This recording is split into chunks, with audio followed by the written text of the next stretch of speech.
Hello students, welcome to Gateway classes. Myself Nidhi Parashar. और बेटा डा की इस लेक्चर सीरीज में आज हम डिस्कस करेंगे हीप सॉर्ट। ओके, इससे लास्ट लेक्चर में मैंने क्विक सॉर्ट के बारे में डिस्कशन किया था। आज हम हीप सॉर्ट और हीप से जुड़ी हुई जितनी इंपॉर्टेंट चीजें हैं वो सारी इस लेक्चर में कवर करेंगे। ओके बेटा, चलिए। और उसके बाद हीप सॉर्ट से रिलेटेड किस तरह के क्वेश्चन AKTU में पूछे जाते हैं उनके बारे में थोड़ा सा डिस्कशन होगा।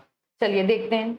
तो हीप सॉर्ट को पढ़ने से पहले सबसे पहले जो बेसिक चीज हमें समझनी है वो है कि ट्री क्या होता है, हीप क्या होता है, हीप की क्या डिफरेंट प्रॉपर्टीज होती हैं। ऑल्दो ये सारी चीजें आपने डेटा स्ट्रक्चर में थोड़ी सी कवर अप की हैं, लेकिन वो हल्का सा उसका क्विक रिवीजन लेंगे जिससे कि हीप को समझने में आप लोगों को इजी रहे। ओके, तो चलिए सबसे पहले बेटे ये समझते हैं कि कंप्लीट बाइनरी ट्री क्या होता है। देखो, हमें ये पता है कि बाइनरी ट्री क्या होता है। किसे कहते हैं बाइनरी ट्री? वो ट्री जिसमें एक नोड के या तो 0 चिल्ड्रन हो या 1 चिल्ड्रन हो या 2 चिल्ड्रन हो, है ना।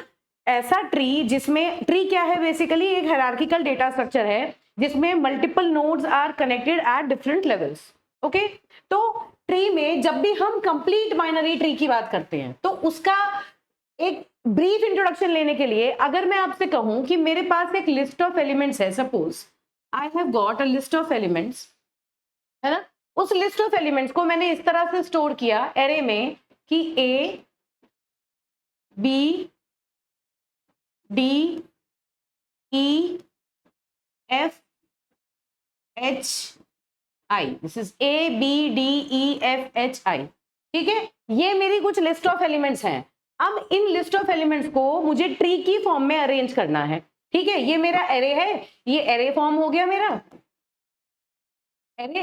और एरे के जो ये एलिमेंट्स हैं इन सबको मुझे ट्री की फॉर्म में लिखना है। तो ट्री की फॉर्म में लिखने के लिए मैंने क्या किया, देखो मैंने लेवल बाय लेवल इनको फॉर्म करना स्टार्ट किया। मुझे पता है कि हम क्योंकि बाइनरी ट्री की बात कर रहे हैं, कौन से ट्री की बात कर रहे हैं, बाइनरी ट्री की बात कर रहे हैं। तो बाइनरी ट्री का मतलब कि हर एक नोड के मैक्सिमम 2 चिल्ड्रन हो सकते हैं। तो इसलिए हमने लेवल बाय लेवल उनको एक एक करके फिल करना स्टार्ट किया। तो क्या हुआ, देखो यहां पर ये रूट नोड है जिसका नाम है A, this is our root node जो है A। ठीक, यहां से हमने शुरू किया तो A के बाद BD, फिर उसके बाद EF, फिर HI। इस तरह करके मैंने इस ट्री को बिल्ड करना स्टार्ट किया। कैसे, देखिए यहां से लेके आगे तक हम बाइनरी ट्री को जनरेट करते जाएंगे। जो एरे का पहला एलिमेंट है that element is taken as the root of the tree, then B, then D, all right, then EF और फिर इधर HI। तो कहने का मतलब क्या हुआ कि जो आपको एरे में एलिमेंट्स दिए हैं उन एरे एलिमेंट्स को आप लेवल बाय लेवल फिल करते चले जाइए। इस तरह से फिल कीजिए कि पहले आप एक लेवल पर कंप्लीट जितने मैक्सिमम नंबर ऑफ नोड्स हो सकते हैं उन्हें फिल करें, फिर आप नेक्स्ट लेवल पर जाएं। ठीक बात है। तो इस तरह हम एक बेसिक बाइनरी ट्री का अगर हमें कोई एरे दिया है तो उस एरे से हम बाइनरी ट्री पहले ड्रॉ करते हैं। और अब जब कंप्लीट बाइनरी ट्री की हम बात करते हैं तो कंप्लीट बाइनरी ट्री क्या होता है बेटा कि देखिए जितने भी लेवल्स हैं लास्ट लेवल को छोड़कर, ये देखिए लास्ट लेवल को छोड़कर उससे ऊपर के जितने भी लेवल्स हैं वो सारे कंप्लीटली फिल्ड हैं। कंप्लीट बाइनरी ट्री क्या होता है कि leaving the last level all the levels starting from the first level, है ना, first level to the second last level, all the levels have got maximum number of nodes। ऐसे tree को हम complete binary tree कहते हैं। Last level पर ऐसा हो सकता है कि हम फुलर नोड्स हमारे पास ना हो, complete full set of nodes we are not having. अब देखिए क्या मतलब है इसका।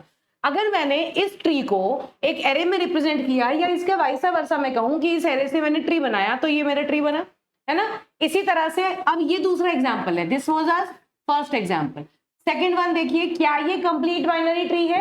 सबसे पहले चेक करते हैं कि जितने भी ट्री हमारे पास गिवन है क्या ये कंप्लीट बाइनरी ट्रीज हैं। इसको देखते हैं, इसको मैंने क्या कहा, करिए this is A level by level we have to fill the nodes, A, then B, C, then D, E and F. This is the array representation of this tree. Similarly इधर देखिए इसको ड्रॉ करते हैं, this is A, then B, then D, then ई, और देखिए बेटा ई के बाद यहां पर कोई चिल्ड्रन नहीं है, हमें लेवल बाय लेवल फिल करना है। तो अगर कहीं पर कोई नोड मिसिंग है ना तो उसे हम आगे फिल नहीं करते, ठीक बात है। अब देखो जैसे यहां पर है तो यहां पर ए है, B C D E F और इसके बाद एक नोड है ना, तो इसके बाद मतलब इस एरे के आगे है, इसके बीच में कोई चीज मिसिंग नहीं है। तो मैंने क्या किया फिलहाल आप इसको इस तरह से भी मान सकते हैं, यहां पर कोई नोड नहीं है, ठीक बात है। तो यहां अब इधर देखिए तो ए बी डी ई इधर कुछ नहीं है, यहां ब्लैंक है, तो ब्लैंक के लिए मैंने यहां पर ब्लैंक छोड़ दिया। फिर देखिए इधर की साइड इसका चिल्ड्रन नहीं है, इसका कोई चाइल्ड नहीं है, तो इसके लिए भी मैंने ब्लैंक छोड़ा। और फिर उसके बाद क्या मिला मुझे एच।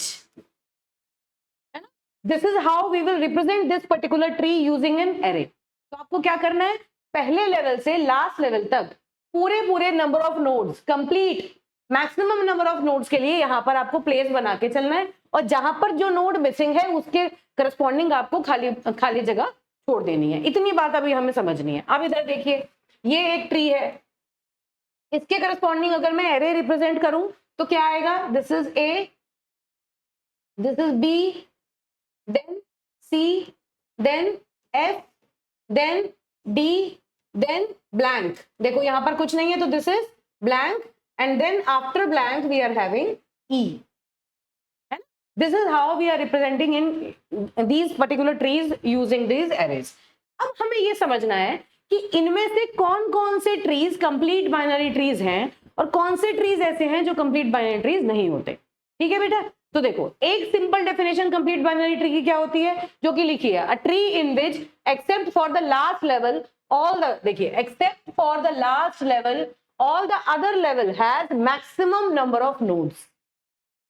लास्ट लेवल को छोड़कर जितने भी ऊपर नोड्स हैं, जितने भी ऊपर लेवल्स हैं, उन सब में मैक्सिमम नंबर ऑफ नोड्स हैं। तो ये तो एक परफेक्ट बाइनरी ट्री है, इसकी तो कोई बात ही नहीं कर रहे। क्यों? क्योंकि इसमें हर लेवल पर मैक्सिमम नंबर ऑफ नोड्स हैं। इस वाले ट्री की बात कर रहे हैं, इसमें देखो लास्ट लेवल पर, ये देखो यहां पर क्या है, एक है, लेवल 0 है, 2 raised to the power 1, यहाँ 2 raised to the power, फिर यहां भी, तो यहां पर लास्ट लेवल को छोड़ के यहां पर फुल नंबर ऑफ नोड्स हैं। अब लास्ट लेवल पर जो नंबर ऑफ नोड्स हैं वो सारे के सारे लेफ्ट साइड में हैं, मतलब लेफ्ट वाले जितने भी नोड्स हैं वो फुल हैं, और फिर आगे की साइड अगर नोड्स हैं तो वो हो सकता है कि वहां पर कोई चिल्ड्रन ना हो। मतलब the nodes are lined up from left to right, मतलब लेफ्ट से हम नोड्स को फिलअप करना स्टार्ट करते हैं। वो लेफ्ट 100% लेफ्ट में सारे नोड्स होंगे, हो सकता है अगर कोई मिसिंग नोड है तो वो राइट में होगा, है ना। ऐसा binary tree complete binary tree होता है। क्या बात हुई कि लास्ट लेवल को छोड़कर बाकी सारे लेवल्स पर मैक्सिमम नंबर ऑफ नोड्स होंगे। देखिए हैं यहाँ पर मैक्सिमम नंबर ऑफ नोड्स 2 हो सकते हैं, रूट नोड 1 हो सकता है। लास्ट लेवल पर मैक्सिमम नंबर ऑफ नोड्स नहीं है, ये बात सही है। अब जितने भी नोड्स हैं वो सारे लेफ्ट अलाइंड है ना, इनके बीच में कोई भी गैप नहीं है। अब इस चीज को और अच्छे से कैसे समझते हैं कि देखते ही हम बता दें। ये देखिए ये जो हमने एरे लिया, इस एरे में देखो कॉन्जिक्यूटिव नोड्स हैं, सारे नोड्स एक के बाद एक अरेंज्ड हैं, इनके बीच में कोई गैप नहीं है। अगर इनके बीच में गैप आ जाएगा तो इसका मतलब ये जितने भी नोड्स हैं ये लेफ्ट अलाइंड नहीं है। अब देखिए जैसे ये है, ये एक ट्री है, इसमें क्या है, रूट पर एक नोड है ना, सेकंड वाला जो रूट जो लेवल है उस पर 2 नोड है, दोनों में मैक्सिमम नंबर ऑफ नोड्स है।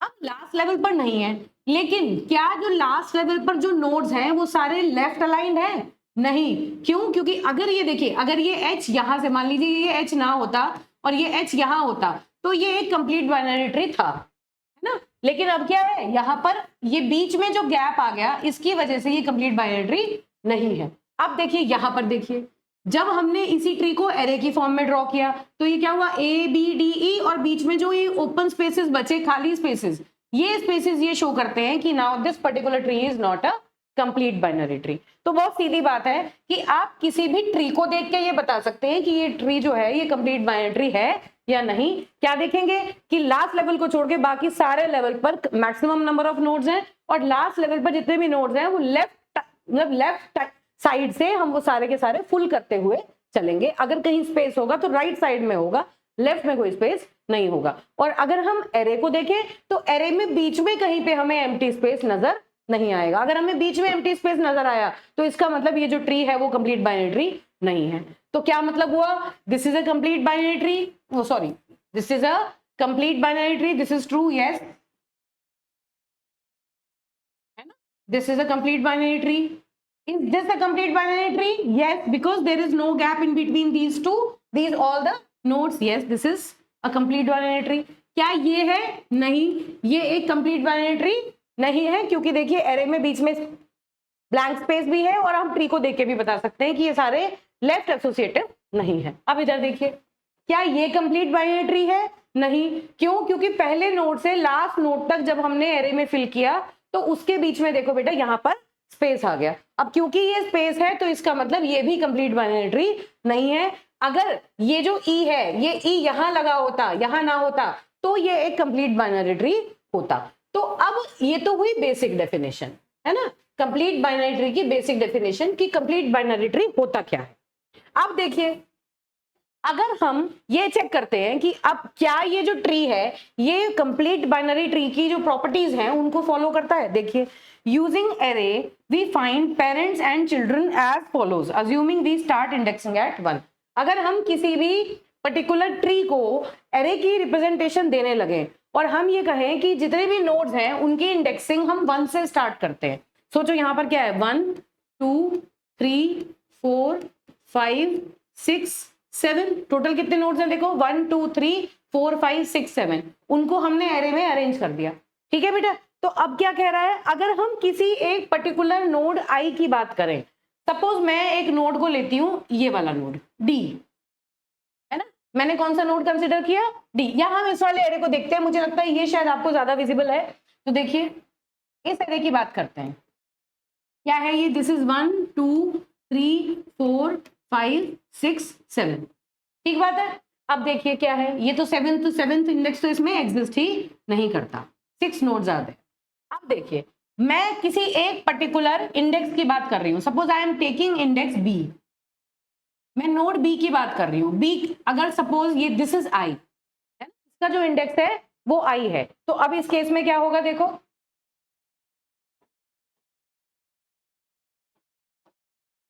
देखो बेटा, इस इंडेक्स की मैं बात कर रही हूं, this particular index is i. Okay. अब देखो, आई की parent is at index i by 2. हमें ये देखना है कि इस पर्टिकुलर एरे में, इस पर्टिकुलर ट्री की जो ये नोड है, ये नोड क्या एरे में उसी रिलेशनशिप को शो कर रही है जो रिलेशनशिप हमने यहां पर शो किया हुआ है. कैसे, ये देखिए, इसका इंडेक्स है 1 एरे में, इसका इंडेक्स है 2, इसका है 3, इसका है 4 5 6. इस तरह हमने सारे इंडेक्सेस पे ये डाले हैं, है ना. अब हमें देखना है, हम नोड बी की बात कर रहे हैं, तो बी का पेरेंट चेक करते हैं. अगर बी को मैंने आई माना तो मैंने बी का पेरेंट चेक किया, suppose i is equal to 2, है ना, बी किस पे है, 2 पे. तो देखें, आई अगर 2 है तो इसका पेरेंट कहां पर होगा, parent will be at index floor of i by 2. तो पेरेंट क्या है इसका बताओ, फ्लोर आई बाई 2, मतलब 1, है ना. इसका बी का पेरेंट कौन है, रूट नोड है, और देखो उसका इंडेक्स क्या है 1. तो ठीक है ये, है ना. अब इसका लेफ्ट चाइल्ड देखना है, लेफ्ट चाइल्ड के लिए क्या है, 2 इंटू आई. तो आई की वैल्यू 2 है, 2 मल्टीप्लाइड बाई 2 मतलब 4. तो देखो फोर्थ पोजीशन पर हमें क्या मिल गया, डी, जो इसका लेफ्ट चाइल्ड है ना. राइट चाइल्ड के लिए क्या करना है, 2 इंटू आई प्लस 1, मतलब आई की वैल्यू है 2, तो 2 इंटू 2 प्लस 1 क्या हुआ, 5. तो देखो 5 पे कौन सा नोड है, ई, जो कि इसका राइट चाइल्ड है.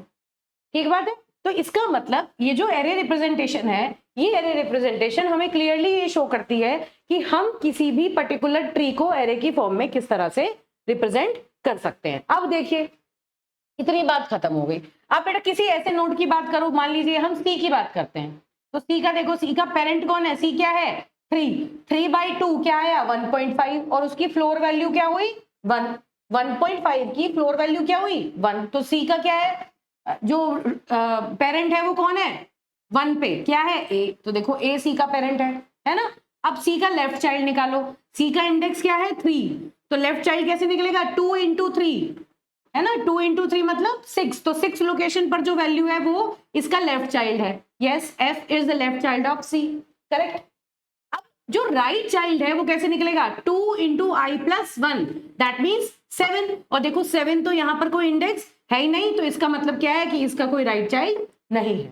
तो एरे में जितने भी नोड्स हैं वो सारे के सारे वहीं तक एग्जिस्टिंग हो गए जहां पर ट्री में है। तो ये कुछ बेसिक फॉर्मूलाज हैं जो आपको ध्यान रखने हैं। कभी कभी ये 1 मार्क में, 2 मार्क में, कभी शॉर्ट क्वेश्चन में या किसी क्वेश्चन के साथ लगा के आपसे पूछ लिए जाए, तो ये इंपॉर्टेंट है, अपने डेटा स्ट्रक्चर में भी पढ़े हैं और इससे आपकी क्लियर अंडरस्टैंडिंग बनी रहती है। तो बेटा ये जो कंप्लीट बाइनरी ट्री हमने समझा, पढ़ा या रिवाइज किया, ये क्यों किया? इसलिए क्योंकि जब भी हम हीप की बात करेंगे, हीप सॉर्ट में हम हमेशा हीप की फॉर्म में एलिमेंट्स को अरेंज करते हैं पहले। मतलब जो गिवन लिस्ट ऑफ एलिमेंट्स है, first we have to prepare heap from those elements, और after building a heap then we sort those elements. ठीक बात है? तो जितने भी हीप होते हैं ना वो बाइनरी सर्च ट्री होते हैं। Heap is a binary search tree, this is a pre condition. Heap एक बाइनरी सर्च ट्री होता है। तो जो बाइनरी सर्च ट्री की प्रॉपर्टी है, सॉरी कंप्लीट बाइनरी ट्री की प्रॉपर्टी है, I am sorry, heap is a complete binary tree. तो जो कंप्लीट बाइनरी ट्री की प्रॉपर्टीज हैं वो सारी की सारी प्रॉपर्टीज हीप के अंदर होगी। ठीक बात है? तो these are the basic properties of a complete binary tree. चलिए अब देखिए ये क्या है, बाइनरी हीप। सबसे पहले बाइनरी हीप समझते हैं। अब हीप क्या है, हीप की डेफिनेशन ले लो भाई। हीप क्या हुआ? Heap is a complete binary tree. What is heap? Heap is a complete binary tree which is used to store data efficiently to get the maximum or the minimum element, to get the maximum and the minimum element based on its structure. मतलब heap एक binary tree है। कैसा binary tree? Complete binary tree, जो कि इस तरह से ordered रहता है कि हम हीप के स्ट्रक्चर में से सिर्फ एक कंपैरिजन, मतलब एक ही बार में डायरेक्टली या तो हीप का मैक्सिमम एलिमेंट या फिर उसका मिनिमम एलिमेंट पुल कर सकते हैं, and it depends upon the structure of the heap. तो that means heap is of 2 types. एक तो होता है मिन हीप और दूसरा होता है बेटा मैक्स हीप। 2 तरह के हीप होते हैं, मिन हीप और मैक्स हीप। ठीक है, एग्जांपल से समझते हैं, फिर इसकी डेफिनेशन देख लेंगे। ये क्या है? देखो ये क्या, सबसे पहले देखो ये एक हीप है और हम ये कह रहे हैं कि ये एक मिन हीप है। दिस इज अ मिन हीप, है ना? मिन हीप क्यों है? ये कैसे है? देखो सबसे पहले देखो, अगर ये हीप है तो क्या ये कंप्लीट बाइनरी ट्री है? क्यों? क्योंकि देखो हर लेवल पर फुल नंबर ऑफ नोड्स हैं, मैक्सिमम नंबर ऑफ नोड्स हैं, लास्ट लेवल पर मैक्सिमम नहीं है, और जितने भी लास्ट लेवल पर नोड्स हैं वो सारे लेफ्ट की तरफ अलाइंड हैं, लेफ्ट साइड से सारे फुल हैं, अगर कहीं स्पेस है तो राइट साइड में है। ठीक है, तो ये कंप्लीट बाइनरी ट्री है, पहली बात। अब चेक करते हैं क्या ये हीप है। देखिए ये कैसा हीप है? देखो हीप ऐसा कोई बाइनरी कंप्लीट बाइनरी ट्री नहीं हो सकता, जो हर कोई कंप्लीट बाइनरी ट्री हीप नहीं होता।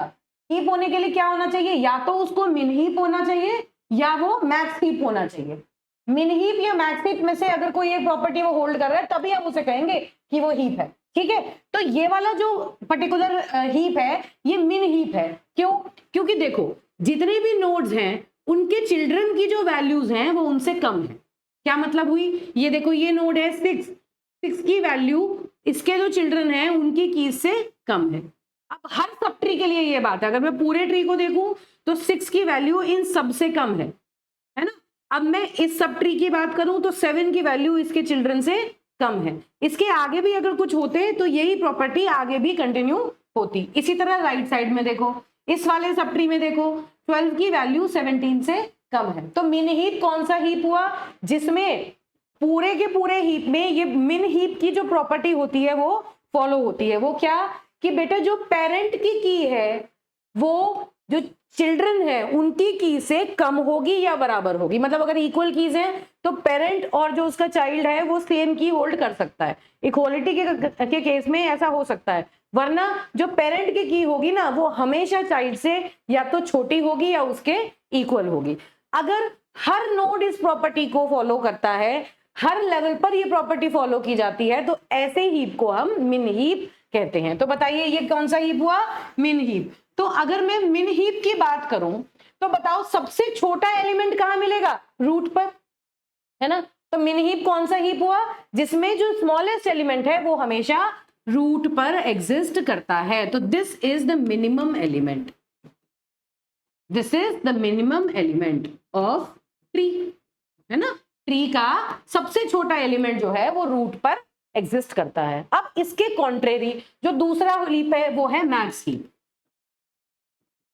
अब मैक्स हीप क्या है? देखो वो हीप जिसमें जो रूट है वो लार्जेस्ट वैल्यू होल्ड करता है, मतलब this is the maximum element, है ना, the value of the element is maximum, this is the max element, root carries the largest की वैल्यू, और उसके बाद जितने भी सब ट्रीज हैं वो भी इसी प्रॉपर्टी को फॉलो करते हैं, क्या कि जो पेरेंट की की होगी ना वो उसके चाइल्ड की की से बड़ी होगी या फिर इक्वल होगी। तो क्या होगा, देखो पेरेंट की की उसके दोनों चिल्ड्रन की की से बड़ी है, 15 के केस में भी 15 6 और 10 से ज्यादा है, यहां इस केस में भी 10 जो है वो 7 से बड़ा है, तो इसका मतलब now this is the max heap.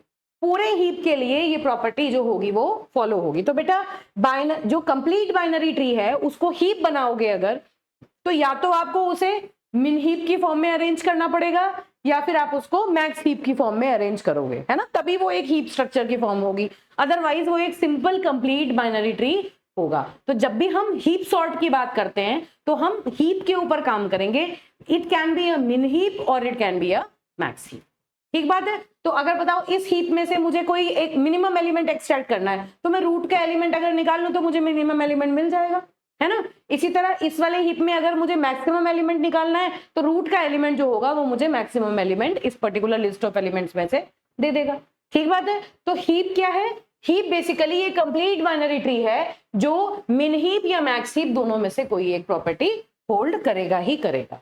I hope this is clear. चलिए अब आगे चलते हैं। तो अब सबसे पहले हमें क्या समझना है, अब हम हीप सॉर्ट में चलेंगे। तो हीप सॉर्ट अपने आप में 3 एल्गोरिथम्स का कॉम्बिनेशन है, एक एक करके हम उनके सब पार्ट को डिस्कस करेंगे, और जब हम उसमें बिल्कुल बिल्कुल बिल्कुल कंफर्टेबल हो जाएंगे तब हम मेन हीप सॉर्ट यूज करके एक पर्टिकुलर एग्जांपल को सॉल्व करके देखेंगे कि उसमें हीप सॉर्ट कैसे अप्लाई होता है, ठीक है बेटा। तो सबसे पहले जो पहला जो स्टेप है जो हमें समझना है, जो बहुत इंपॉर्टेंट है, मोस्ट इंपॉर्टेंट है पूरे हीप सॉर्ट में, वो है maintaining a heap property. Maintaining a heap property का क्या मतलब हुआ कि आपके पास एक लिस्ट ऑफ एलिमेंट्स है, अगर आपने उस लिस्ट से कोई ट्री बनाया तो उस ट्री को आपको सबसे पहले हम यहाँ देखो, मैं बेटे यहाँ पर जितने भी एग्जांपल डिस्कस कर रही हूँ मैंने मैक्स हीप के एग्जांपल यहाँ पर लिए हैं, ठीक है। बिल्कुल इसी तरह से एल्गोरिथम मिन हीप के लिए भी चलेंगे। तो हम जितने भी बात यहाँ डिस्कस करेंगे हम मैक्स हीप के बारे में डिस्कस करेंगे, ये चीज आप अपने दिमाग में बिल्कुल सेट करके रखें पहले। तो अब मेंटेनिंग द हीप प्रॉपर्टी का मतलब क्या हुआ कि अगर कोई हमें हीप मिला तो हम उस हीप को मैक्स हीप में कन्वर्ट करेंगे, है ना। मैक्स हीप का मैं एग्जांपल लेके चल रही हूं, तो इसका मतलब जिस भी हीप पे मुझे काम करना है, जो भी ऑपरेशन मुझे हीप पे करना है, कोई नोड इंसर्ट करना है, डिलीट करना है, रिप्लेस करना है, नोड की वैल्यूज को स्विच करना है, मुझे हमेशा ये इंश्योर करना है कि जो हीप मुझे मिले वो मैक्स हीप बना रहे, ठीक है। तो मुझे मैक्स हीप की जो प्रॉपर्टी है उसको प्रिजर्व करके रखना है, उसको मेंटेन करके रखना है। उसको मेंटेन करने के लिए जो एल्गोरिथम हमारे पास है उसका नाम है मैक्स हीपिफाई, बहुत इंपॉर्टेंट है ना। ये जो मैक्स हीप प्रॉपर्टी है इसको मेंटेन करने के लिए मैक्स हीपिफाई काम करता है। अब देखिए, चलिए पहले एक एक करके समझते हैं। This particular algorithm is used to maintain the max heap property, ठीक बात है। कैसे यूज करेंगे अभी देखेंगे। Before max heap AI may be smaller than its children, मतलब देखो अगर मैं इस पर्टिकुलर हीप की बात करूं, ये हीप का एक एग्जांपल है। अब इसमें चेक करते हैं क्या ये मैक्स हीप है। देखिए सबसे ऊपर से स्टार्ट करते हैं, क्या यहां से या यहां से स्टार्ट करिए। 14 जो है वो 2 और 8 से बड़ा है, देखो 14 2 8 से बड़ा है, तो यहां पर ये मैक्स हीप है, कोई प्रॉब्लम नहीं है ना।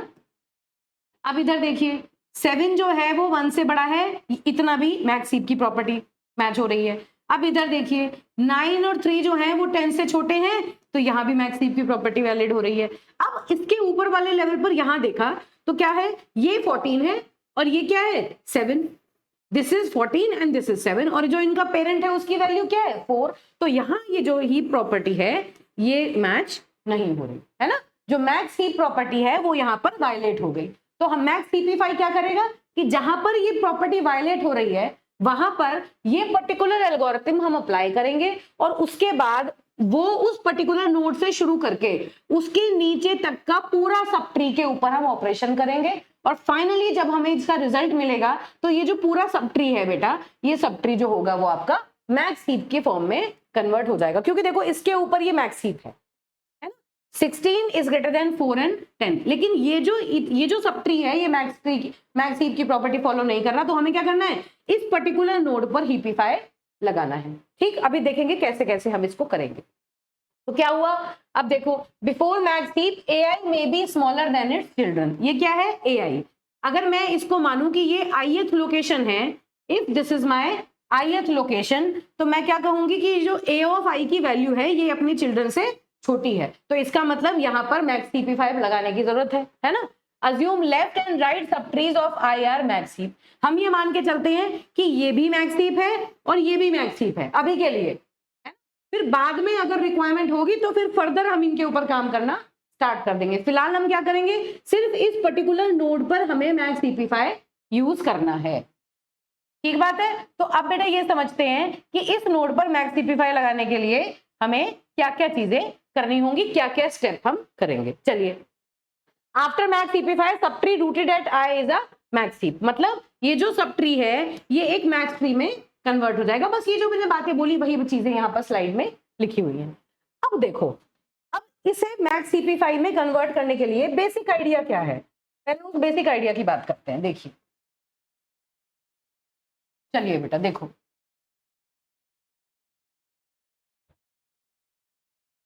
देखो भाई क्या है, हमें आई की वैल्यू हमारे पास क्या है जिसपे हमें अप्लाई करना है, ये हमारा आई है जिसपे हमें हीपिफाई लगाना है।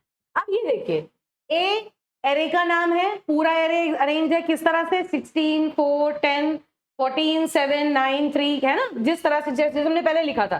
क्या है एरे, इस तरह से 16 4 9 सॉरी 16 4 10 14 7 9 3 फिर 7 8 1, ये हमारा एरे है।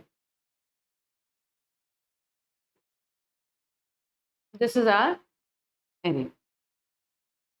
ठीक बात है। और इस एरे को हमने इस ट्री स्ट्रक्चर में लगाया हुआ है, ये कंप्लीट बाइनरी ट्री की फॉर्म है जो हमें नजर आ रही है।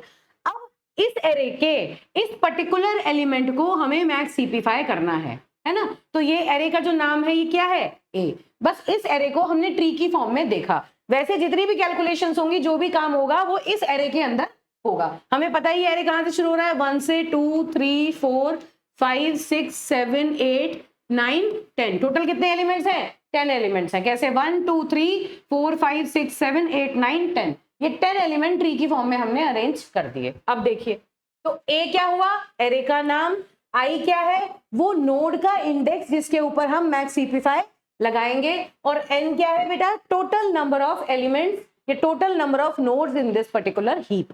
ठीक है, that value gives us n. अब हमें क्या करना है, बेसिक जो मेथड है वो क्या है, देखिए आई की वैल्यू, अब यहां देखो L is equal to left of I. एक बात आपको याद रखनी है कि ये जो L और R है, ये L और R जो है वो इंडेक्सेस हैं, वो एरे के इंडेक्स हैं, वो कोई वैल्यू नहीं है। L और R जो है वो एरे के इंडेक्स हैं इस पर्टिकुलर एल्गोरिथम में। क्या हुआ, लेफ्ट ऑफ आई, आई का जो लेफ्ट है एक्चुअली कैलकुलेट कैसे होता है, फॉर्मूले से होता है ना। हमें पता है कि आई की वैल्यू 2 है, तो लेफ्ट ऑफ आई क्या होगा, 2 मल्टीप्लाइड बाई आई, 2 मल्टीप्लाइड आई का मतलब 14, तो ये है लेफ्ट ऑफ आई, है ना।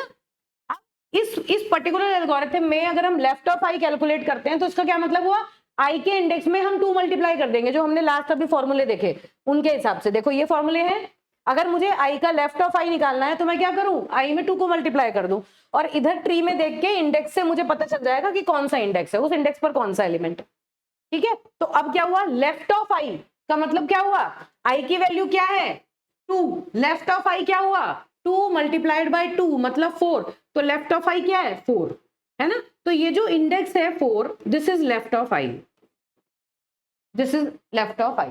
तो ये जो इंडेक्स है ये है आई। अब इधर इस तरह से देखिए, now this index is I and this index is L. इसका जो लेफ्ट वाला इंडेक्स है उसको मैंने एल बना दिया, और जो राइट वाला इंडेक्स है उसको मैंने बना दिया आर।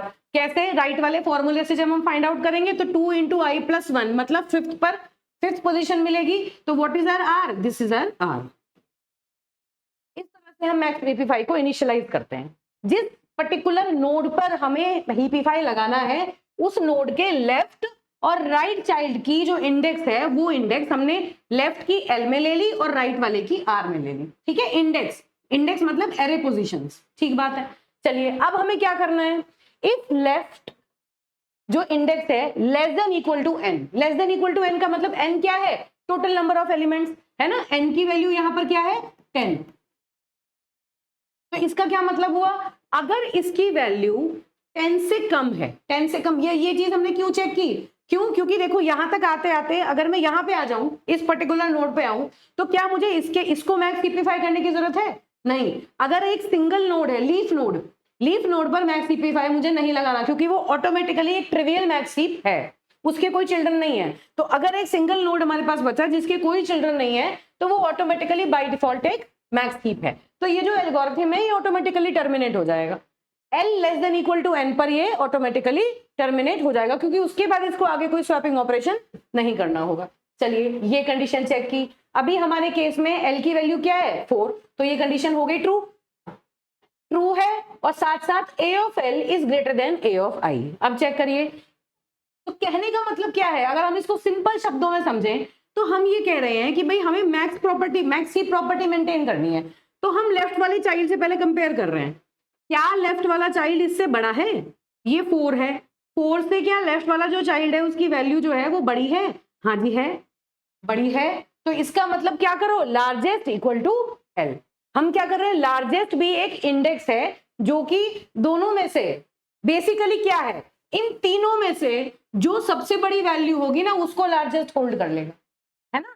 क्यों, क्योंकि मैक्स हीप बनाने के लिए इन तीनों में से जो की सबसे हाई होगी, जो सबसे बड़ी होगी वो यहां पर होनी चाहिए, ठीक। तो वो काम ये एल्गोरिथम कर रहा है, ये क्या कर रहा है, पहले 4 को 14 से कंपेयर करेगा, 14 अगर 4 से बड़ा है तो लार्जेस्ट हमने कहां लगा दिया 14 पर, 14 क्या होल्ड करेगा, लार्जेस्ट, है ना। लार्जेस्ट भी किसे पॉइंट कर रहा है, 14 को। देखो L less than equal to n, true, this is true in our case. और फिर A of L is greater than A of I, A of L is 14, A of I is 4, this is true, true है तो क्या हुआ, this is true, true है तो क्या हुआ, largest is equal to I। Largest कहां हो गया, यहीं पर लगा दिया जहां पर L लगा हुआ था, जहां L था उसी को हमने लार्जेस्ट कह दिया। हमने कहा कि भाई इन दोनों में से अभी बड़ा कौन सा है 14, सीधी सीधी बात, ठीक। अब else largest equal to I, नहीं तो लार्जेस्ट इस पे लगा देते। बस सिंपली हम क्या कर रहे हैं, इन दोनों को कंपेयर कर रहे हैं, इनमें से जो बड़ा हो उस पे लार्जेस्ट लगा के हम छोड़ देंगे। अब क्या करेंगे, अब राइट साइड के लिए यही काम करना है, भाई लेफ्ट साइड में तो हमने कंपेयर कर लिया, अब मुझे राइट साइड में कंपेयर करना है, तो राइट वाले एलिमेंट को हम किससे कंपेयर करेंगे, इन दोनों में से जो बड़ा होगा उसी से इसको कंपेयर करेंगे ना, है ना। तो इसका मतलब लार्जेस्ट लोकेशन पर जो एलिमेंट होगा उसे हम राइट वाले से कंपेयर करके देख लेंगे। अगर राइट वाला बड़ा है तो राइट वाले पे लार्जेस्ट लगाएंगे, ये वाला लार्जेस्ट हुआ, नहीं तो जो लार्जेस्ट है वो लार्जेस्ट ऑलरेडी था, तो क्या हुआ, देखो राइट इंडेक्स के लिए देखा हमने, क्या राइट इंडेक्स एग्जिस्ट करता है, हाँ जी करता है, क्यों, क्योंकि राइट इंडेक्स क्या है 5, है ना, 5 एग्जिस्ट करता है एरे में।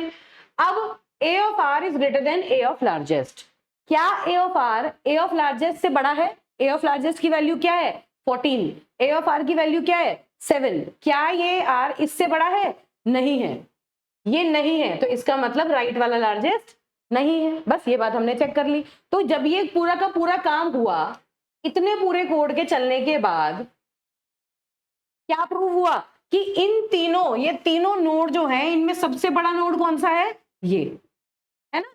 तो अब हमने क्या किया, if largest is not equal to I, मतलब ये अगर लार्जेस्ट नहीं है, अब कौन है लार्जेस्ट, ये, अगर ये लार्जेस्ट नहीं है तो अब क्या करो भाई, अब इन्हें आप कर दो स्वैप, इन्हें आपस में इंटरचेंज कर दो, क्या, swap A of I with A of largest, A of I को A of लार्जेस्ट के साथ स्वैप कर दो, स्वैप कर दिया हमने, और फिर max simplify A of largest comma n। अब A of लार्जेस्ट जहां पर है उसके आगे हम मैक्स सिंपलीफाई लगाएंगे, मतलब यहां तो आ गया 14 और यहां आ गया आपका 4, है ना, यहां आ गया 14 और यहां आ गया 4, और नेक्स्ट जो हम मैक्स सिंपलीफाई लगाएंगे वो अब हम इस पे लगाएंगे, क्योंकि हम क्या कह रहे हैं कि जिस पर्टिकुलर नोड पर हम मैक्स सिंपलीफाई लगाना शुरू करेंगे उस पूरे सब ट्री को हमें मैक्स हीप बनाना है। हो सकता है किसी एक पर्टिकुलर नोड पर ऑपरेशन करने के बाद जो नीचे का ट्री है उसकी हीप प्रॉपर्टी डिस्टर्ब हो गई हो, तो हम पूरे सब ट्री के लिए उसी फॉर्म को रिपीट करेंगे। कब तक करेंगे, जब तक हम बिल्कुल लीफ नोड तक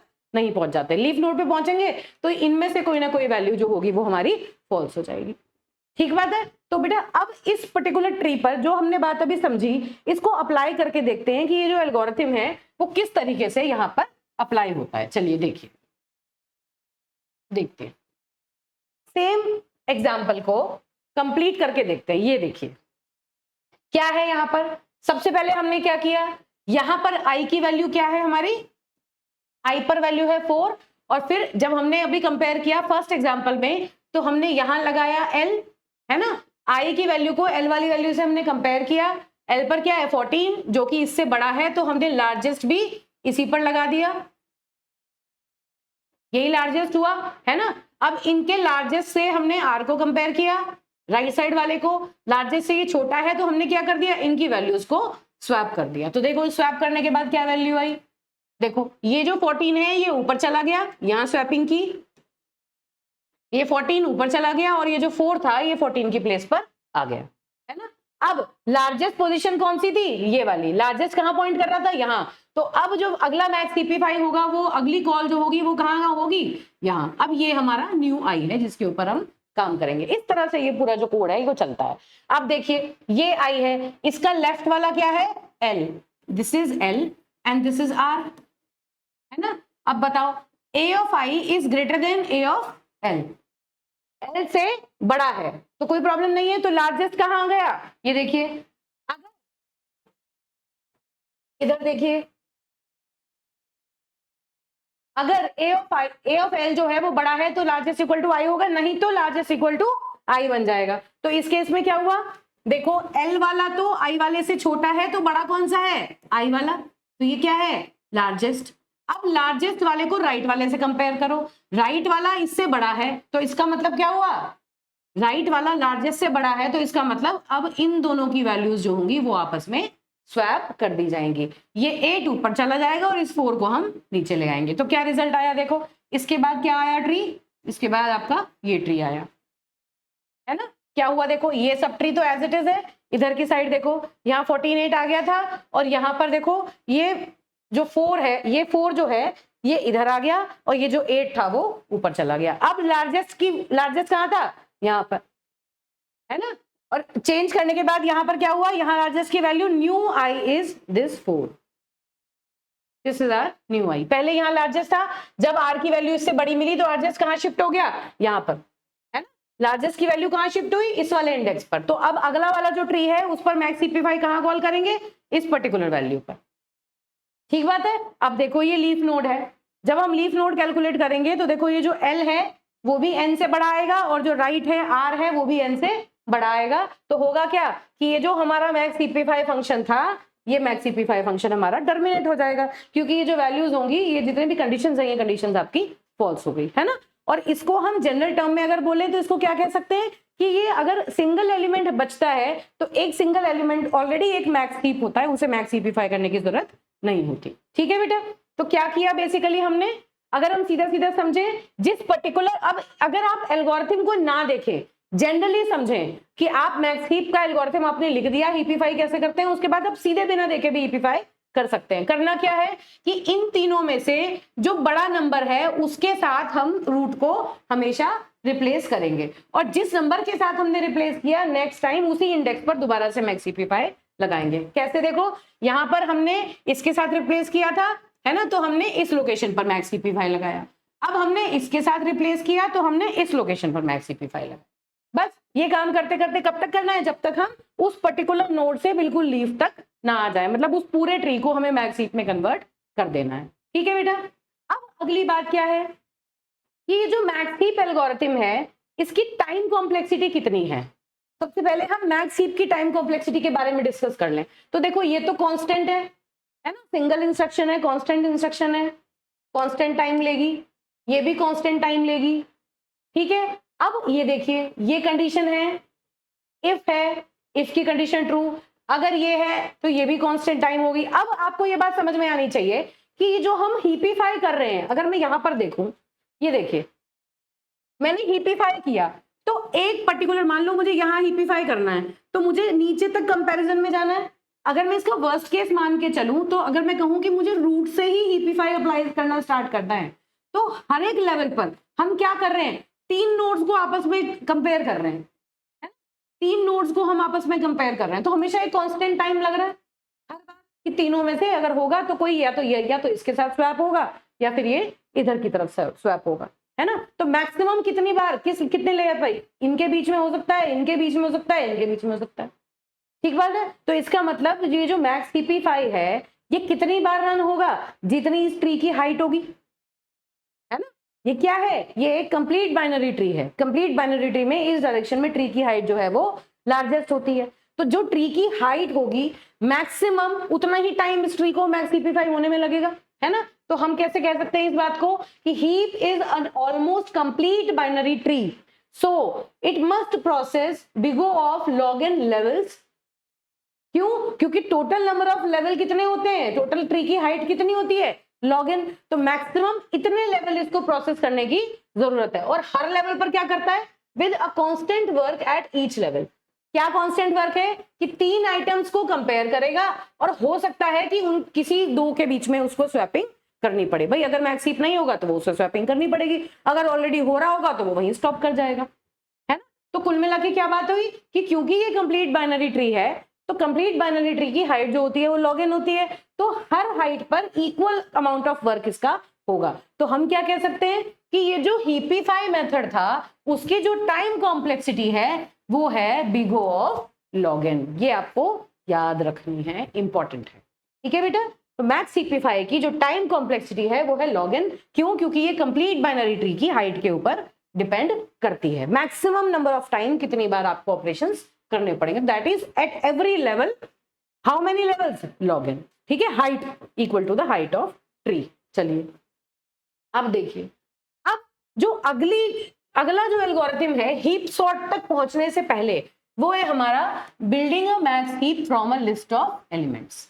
मतलब हमें एक लिस्ट ऑफ एलिमेंट दिया हुआ है, जैसे ये एक लिस्ट ऑफ एलिमेंट्स है, क्या है 4 1 3 2 एक एरे है, इस पर्टिकुलर लिस्ट ऑफ एलिमेंट से हमें मैक्स हीप बनाना है, ठीक है। तो मैक्स हीप कैसे बनेगा, जो भी आपको एरे बना पहले आप इस एरे को एक हीप की फॉर्म में कन्वर्ट कर लीजिए। करिए, सबसे पहले देखो किस तरह से बनाइए, कैसे लिखा हमने, एक एक करके हम इन एलिमेंट्स को हीप की फॉर्म में लिखते चले गए। कैसे आया 4, है ना, फिर लेफ्ट में क्या है 1 3, तो पहले लेवल बाय लेवल फुल करेंगे 1 3, फिर 2 16 9, this is 2, this is 16, this is 9, है ना, फिर 10 14 8 7, तो दिस इज 10 14 8 7, तो देखो एग्जैक्टली यही चीज यहां पर बनी हुई है। तो ये क्या है, इनपुट, जो हमें एरे मिला उस एरे को हम लेवल बाय लेवल फिल करते चले गए, और फिर जो ट्री बना वो हमारा इनपुट ट्री है जो यहाँ पर गिवन है। This is the input tree जो हमने इस पर्टिकुलर एरे से बना लिया।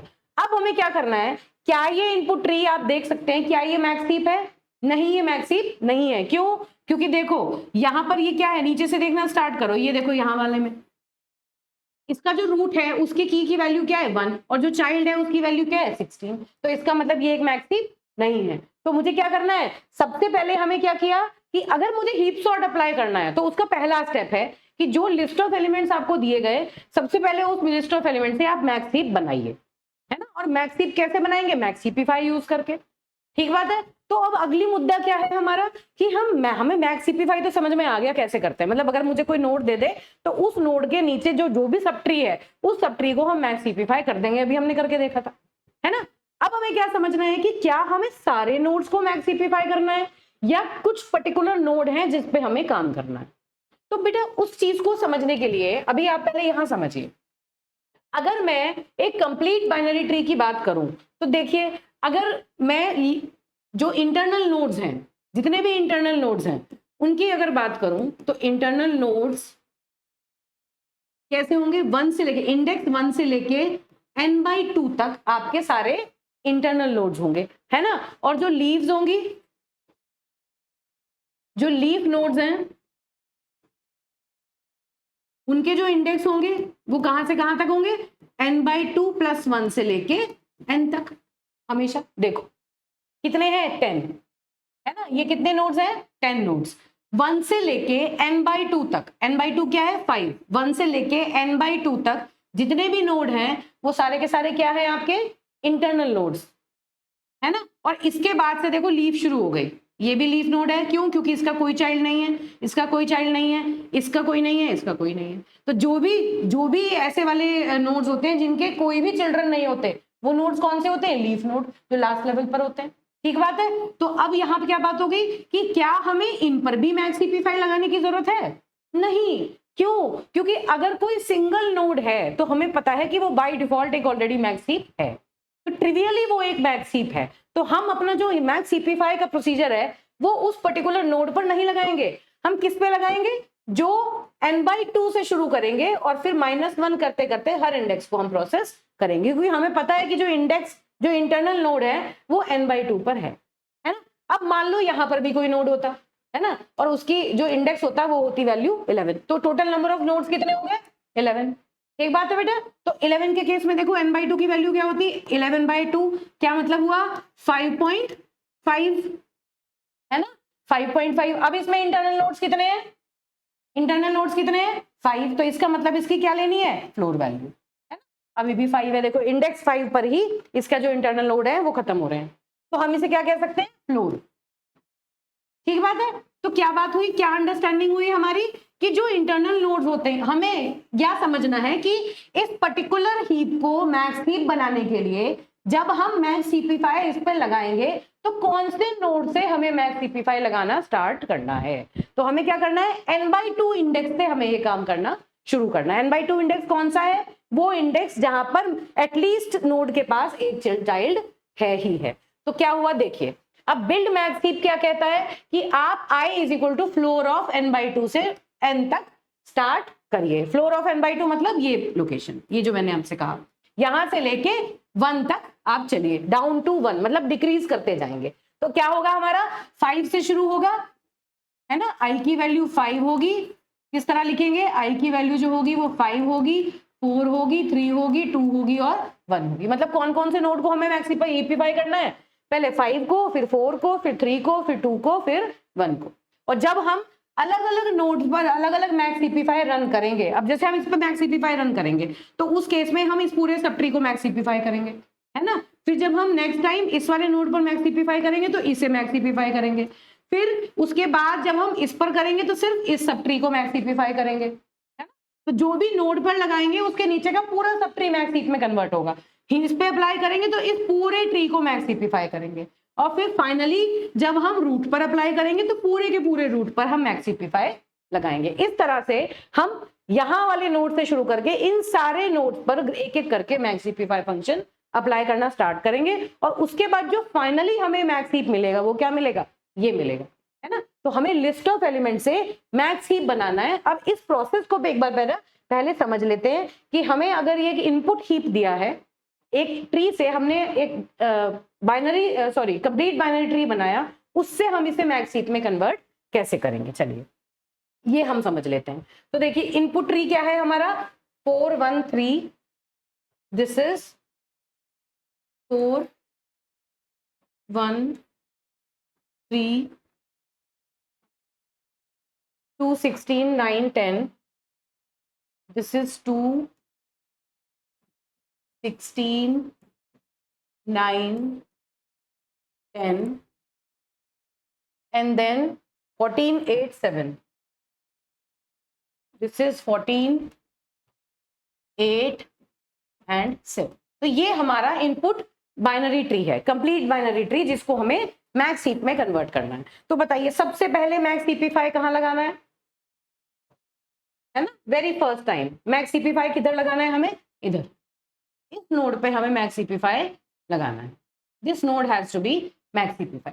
क्यों? क्योंकि देखो इनकी लोकेशन क्या है? 1 2 3 4 5। हमें मैक्सिपीफाई कहां से लगाना स्टार्ट करना है? लोकेशन नंबर 5 से।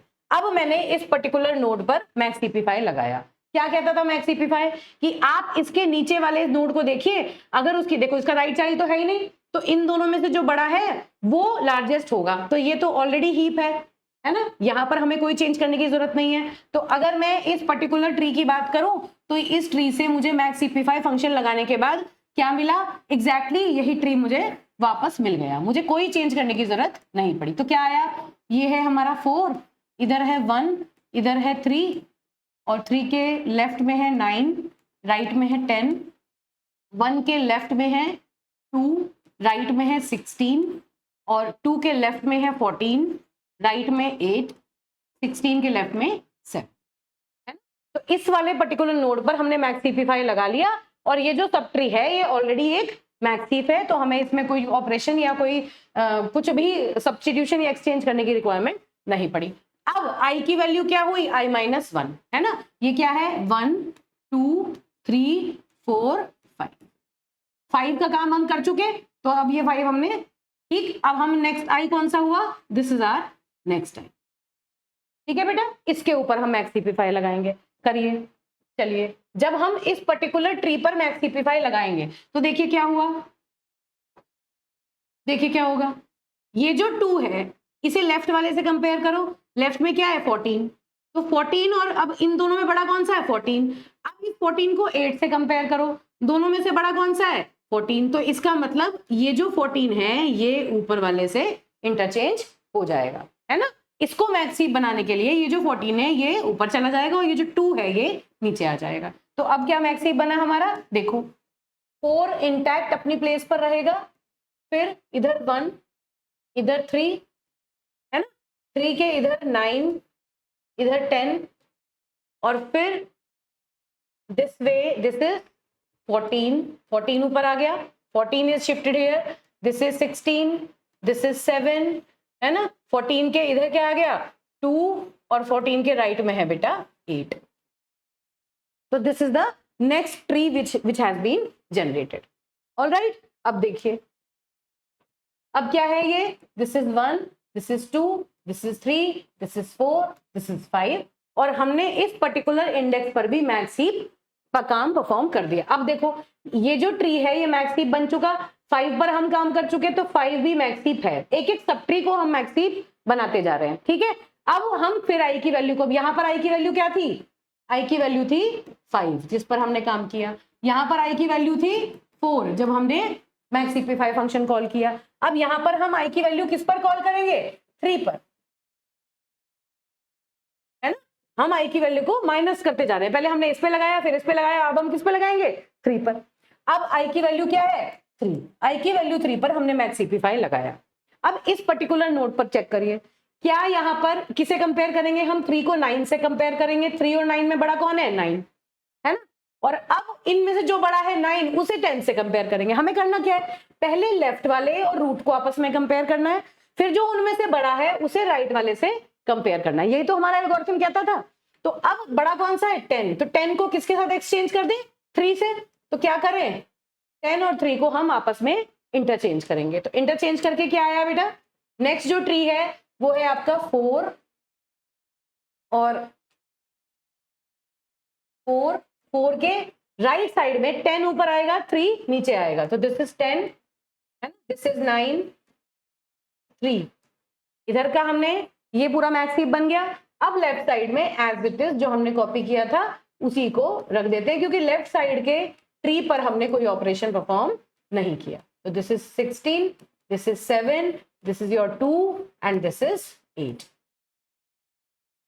ओके, तो दिस इज द फाइन। अभी after i equal to 3 this is the snapshot of our tree. अब देखिए, तो इस पर्टिकुलर केस में अब हम क्या करें? हमने 1 2 3 4 5 आई की वैल्यूज को हम डिपिक्ट कर रहे हैं। अब हमने आई की वैल्यू 3 तक काम कर लिया, अब हम क्या चूज करेंगे? आई की वैल्यू 2। जब आई की वैल्यू 2 है तो अब हमें कौन सा सब ट्री चूज करना है? Now this particular subtree has to be maxified. अभी दिख रहा है, ये देखो, ये 1 की वैल्यू है, 1 इनसे छोटा है और ये रूट पर है, तो this tree now has to be maxified, है ना? तो अब करो इसे मैक्सिफ में कन्वर्ट करते हैं। एक एक करके, एक एक नोड करके हम इन्हें कंसिडर करेंगे। चलिए, मैं यहां पर आपको कोशिश करूंगी सारे ऑपरेशन दिखाऊं ताकि आपको इसकी क्लैरिटी बने, ठीक है? अब देखो, सबसे पहले आई की वैल्यू अगर यहां पर है, ये आई है, तो हमें क्या करना है? इन दोनों में से जो बड़ा होगा वो ऊपर चला जाएगा और 1 नीचे आ जाएगा, ठीक बात है? तो जो अगला ट्री बना वो क्या बना? ये 4 है, लेफ्ट साइड में तो 10 9 3 एज इट इज रहेगा। राइट साइड में जब हम जाएंगे तो देखिए इन दोनों में से जो बड़ा है कौन 16, वो 1 को रिप्लेस करेगा और 1 16 की प्लेस पे आ जाएगा। तो इंटरचेंज किसके बीच में होगा? 1 और 16 के बीच में इंटरचेंज होगा। ठीक बात है। तो क्या हुआ देखिए, तो यहां क्या आया 16, दिस इज आर 16। यहां 16 लिखने के बाद नीचे क्या आ गया, इधर आ गया आपका 1 और इधर है आपका 14। ठीक है, 1 के नीचे है 7 जो पहले से है, और इधर 14 के लेफ्ट में है 2 और राइट में है 8। अभी फिलहाल हमने ये ऑपरेशन कर दिया। This is are 16।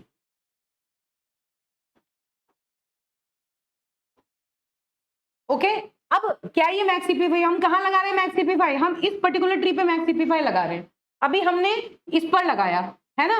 अब हम क्या करेंगे, लार्जेस्ट वैल्यू क्या थी? देखो बेटा, ये पहला केस ऐसा आया है, जब भी हम मैक्सिफ लगाए, मैक्सिफाई करेंगे तो हम पूरे सब ट्री पे करेंगे। हमने लास्ट एग्जांपल में देखा था ना, देखो जैसे हमने यहां हिपिफाई किया, तो जब हम इसे हिपिफाई करेंगे तो बाकी बचे हुए सब ट्री पर भी सेम ऑपरेशन हमें लगाने पड़ेंगे। बिल्कुल एग्जैक्टली उसी तरह से देखो यहां पर, क्योंकि मैंने मैक्स हिपिफाई किया, तो अब जो लार्जेस्ट वैल्यू थी दोनों में से, राइट वाली वैल्यू जो थी वो लार्जेस्ट थी, मैंने राइट वाली वैल्यू से एक्सचेंज किया। तो अगली बार मुझे कौन से ट्री पे मैक्स हिपिफाई लगाना है? इस पे, है ना। इस पर्टिकुलर ट्री पे मुझे मैक्स हिपिफाई लगाना है, क्योंकि ये जो है, ये जो पोजीशन थी ये लार्जेस्ट वाली पोजीशन थी, क्योंकि मैंने इसी को इंटरचेंज किया है।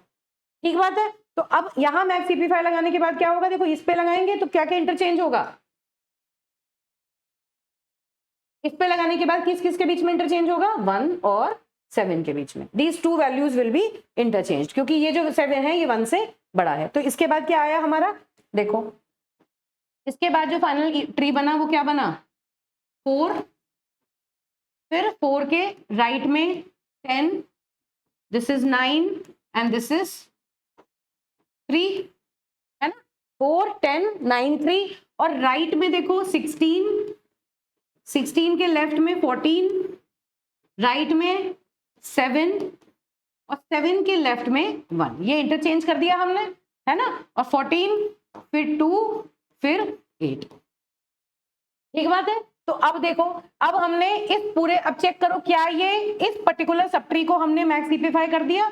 क्या ये सब ट्री मैक्स दिख रहा है आपको? दिख रहा है। देखो कैसे, 16 14 और 7 से बड़ा है, 14 2 और 8 से बड़ा है, और 7 जो है वो 1 से बड़ा है। तो हमने इसे मैक्स हिपिफाई कर दिया।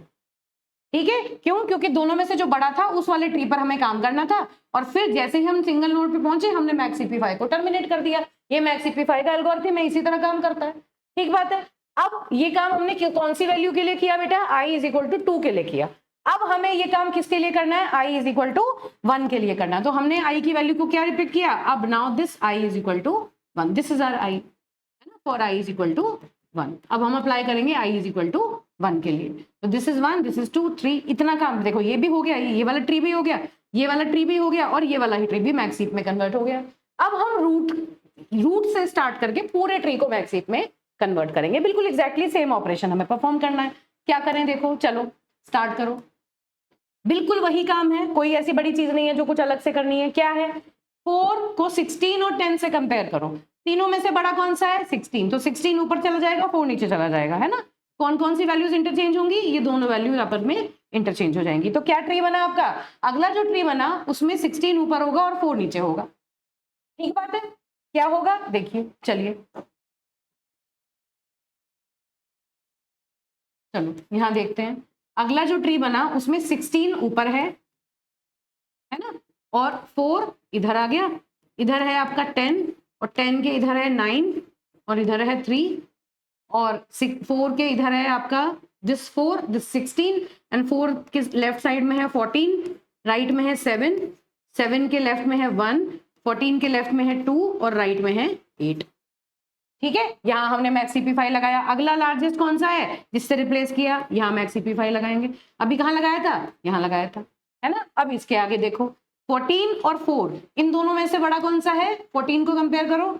14 तीनों में से बड़ा कौन सा है? 14। तो इसका मतलब ये दोनों वैल्यूज आपस में इंटरचेंज होगी। ठीक बात है बेटा। तो ये वैल्यूज इंटरचेंज होंगी तो फिर दोबारा नया ट्री बनाओ, है ना। इन ऑपरेशंस को हम एक एक करके शो करेंगे। क्या हुआ? 16 ऊपर रह गया, और उसके बाद क्या हुआ? इधर इधर इधर की साइड क्या है? 10, और 10 के इधर 9, और इधर क्या है? 3, है ना। और अब क्या हुआ, 14 ऊपर चला गया, 4 लेफ्ट में रह गया, तो यहाँ 14 आ गया, इधर लेफ्ट में क्या रह गया 4, और 4 के इधर क्या है 2, और इधर क्या है 8। ठीक बात है। अब ये ट्री बना। अब क्या हुआ देखो, क्या है, ये है, किससे इंटरचेंज किया, इससे इंटरचेंज किया, इसके ऊपर मैक्स CP5 लगेगा, है ना। जिस वैल्यू से हम इंटरचेंज कर रहे हैं उसके ऊपर मैक्स CP5 लगेगा ना, वो लार्जेस्ट आई थी, तो अब इसके ऊपर मैक्स CP5 लगाओ। ठीक बात है। इसके ऊपर मैक्स CP5 लगाओगे तो कौन कौन इंटरचेंज होगा, ये दोनों इंटरचेंज होंगे, ये और ये, सॉरी। जब हम इसके ऊपर मैक्स CP5 लगाएंगे तो क्या होगा, इसके जो चिल्ड्रन है इसके साथ 8 जो है वो 4 से बड़ा है। This is how these two values will be interchanged. तो क्या आया हमारा, जो फाइनल हमारा हीप आएगा वो क्या आएगा बेटा, देखिए यहां आया हमारा 16, है ना, फिर आया 10, 10 के लेफ्ट में आया 9, फिर आया 3, फिर इधर आया 14, 14 के लेफ्ट में आया 4, 4 के लेफ्ट में आया 2, और 4 के लेफ्ट में क्या है 2, sorry this is 8, 8 and right में आ गया 4। इन दोनों को हमने इंटरचेंज कर दिया। ठीक बात है। और जो ये आपका 14 4 था, सॉरी यहां से मैंने कुछ मिस कर दिया, एक मिनट रुकिए।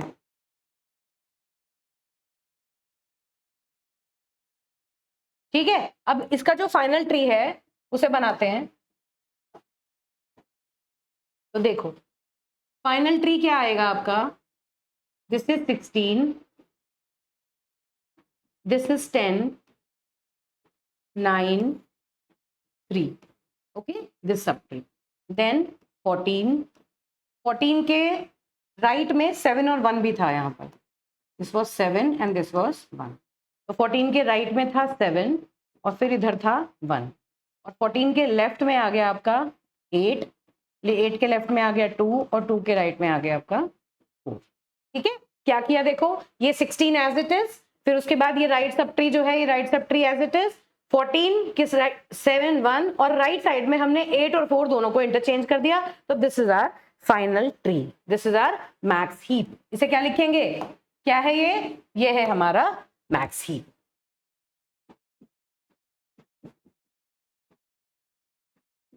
This is our max heap.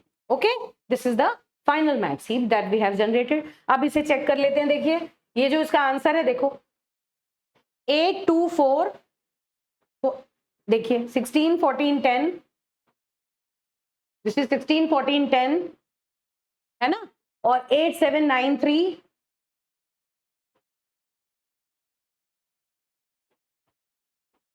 Eight 7 9 3 and 4 2 4 1, this is 2 4 2 4 1। Okay बेटा, तो this is our final max heap. तो हमें बेसिकली हमने क्या किया, बहुत सिंपल ऑपरेशन है कि जो भी हमें लिस्ट ऑफ एलिमेंट मिला, पहले हमने उसको ट्री की फॉर्म में रखा, उसके बाद n/2, n की जो भी वैल्यू है उसकी फ्लोर ऑफ n/2 से शुरू करके माइनस करते करते 1 तक हमें वो काम करना है, मतलब उस पर्टिकुलर इंडेक्स से हम रूट इंडेक्स तक चले जाएंगे, और हर बार उस सब ट्री को आई पे जो रूटेड सब ट्री है, आई पे जो रूटेड सब ट्री है उसको हमें हर बार क्या करना है, मैक्स CP5 करना। तो यहाँ पहले हमने इसे मैक्स CP5 किया, फिर इस सब ट्री को मैक्स CP5 किया, फिर 3 पर रूटेड सब ट्री को मैक्स CP5 किया, फिर 2 पर रूटेड सब ट्री को हमने मैक्स CP5 किया, फिर I पर रूटेड सब ट्री को हमने एक एक करके मैक्स CP5 किया, है ना। और मैक्स CP5 में बहुत सिंपल प्रोसेस है, आपको ये ध्यान रखना है कि एक नोड पर अगर आप मैक्स CP5 लगाते हैं तो आपको उसके नीचे के सारे पूरे के पूरे ट्री पर जब तक लीफ पे आप नहीं चले जाते वहां तक आपको मैक्स CP5 लगाना ही लगाना है। अब ये जो बिल्ड मैक्स हीप एल्गोरिथम है जो हमने पढ़ा, ये पूरा प्रोसेस, इसकी जो टाइम कॉम्प्लेक्सिटी है उसके ऊपर थोड़ा सा डिस्कशन करना जरूरी है। देखिए ये जो आपका बिल्ड मैक्स हीप है इसकी टाइम कॉम्प्लेक्सिटी की बात करते हैं पहले। देखिए बेटा इस पर्टिकुलर एल्गोरिथम की टाइम कॉम्प्लेक्सिटी देखो क्या आई। अब जनरली हम देखें तो हमें ये पता है कि अभी अभी हमने क्या फाइंड आउट किया था कि ये जो मैक्स हीप है इसकी जो टाइम कॉम्प्लेक्सिटी थी वो थी log n, है ना। जो मैक्स ये जो मैक्स CP5 था इसकी टाइम कॉम्प्लेक्सिटी थी big O of log n, और हमें पता है कि ये ऑलमोस्ट कितनी बार चलेगा, n टाइम्स चलेगा। तो ऑन एन एवरेज हम जनरली ये कह देते हैं कि ये big O of n log n, ये जो बिल्ड मैक्स हीप है इसकी जो टाइम कॉम्प्लेक्सिटी है वो big of N log N दिख रही है, हो सकती है, लेकिन एक्चुअली में ऐसा नहीं है। This is not the case. Important चीज है कि देखने में एकदम से ऐसा लगेगा कि जैसे एन लॉग एन इसकी टाइम कॉम्प्लेक्सिटी है, लेकिन इसकी time complexity N log N नहीं आती, इससे कंपैरेटिवली कम आती है। क्यों? अब हमें ये चीज समझनी है। अब इस चीज को समझने के लिए एक एक करके छोटे छोटे कंसेप्ट हैं जो हमें, हालांकि इसका जो प्रूफ है वो आपके सिलेबस में नहीं है, आपको प्रूव करने की जरूरत नहीं है, आप डायरेक्टली भी उस कॉम्प्लेक्सिटी को याद रख सकते हो क्योंकि पूरे एल्गोरिथम की कॉम्प्लेक्सिटी नहीं है वो, लेकिन फिर भी मैं कोशिश करूंगी थोड़ी सी अंडरस्टैंडिंग आपको उसकी दूं। देखिए देखिए बेटा, क्या किसकी बात कर रहे हैं हम? टाइम कॉम्प्लेक्सिटी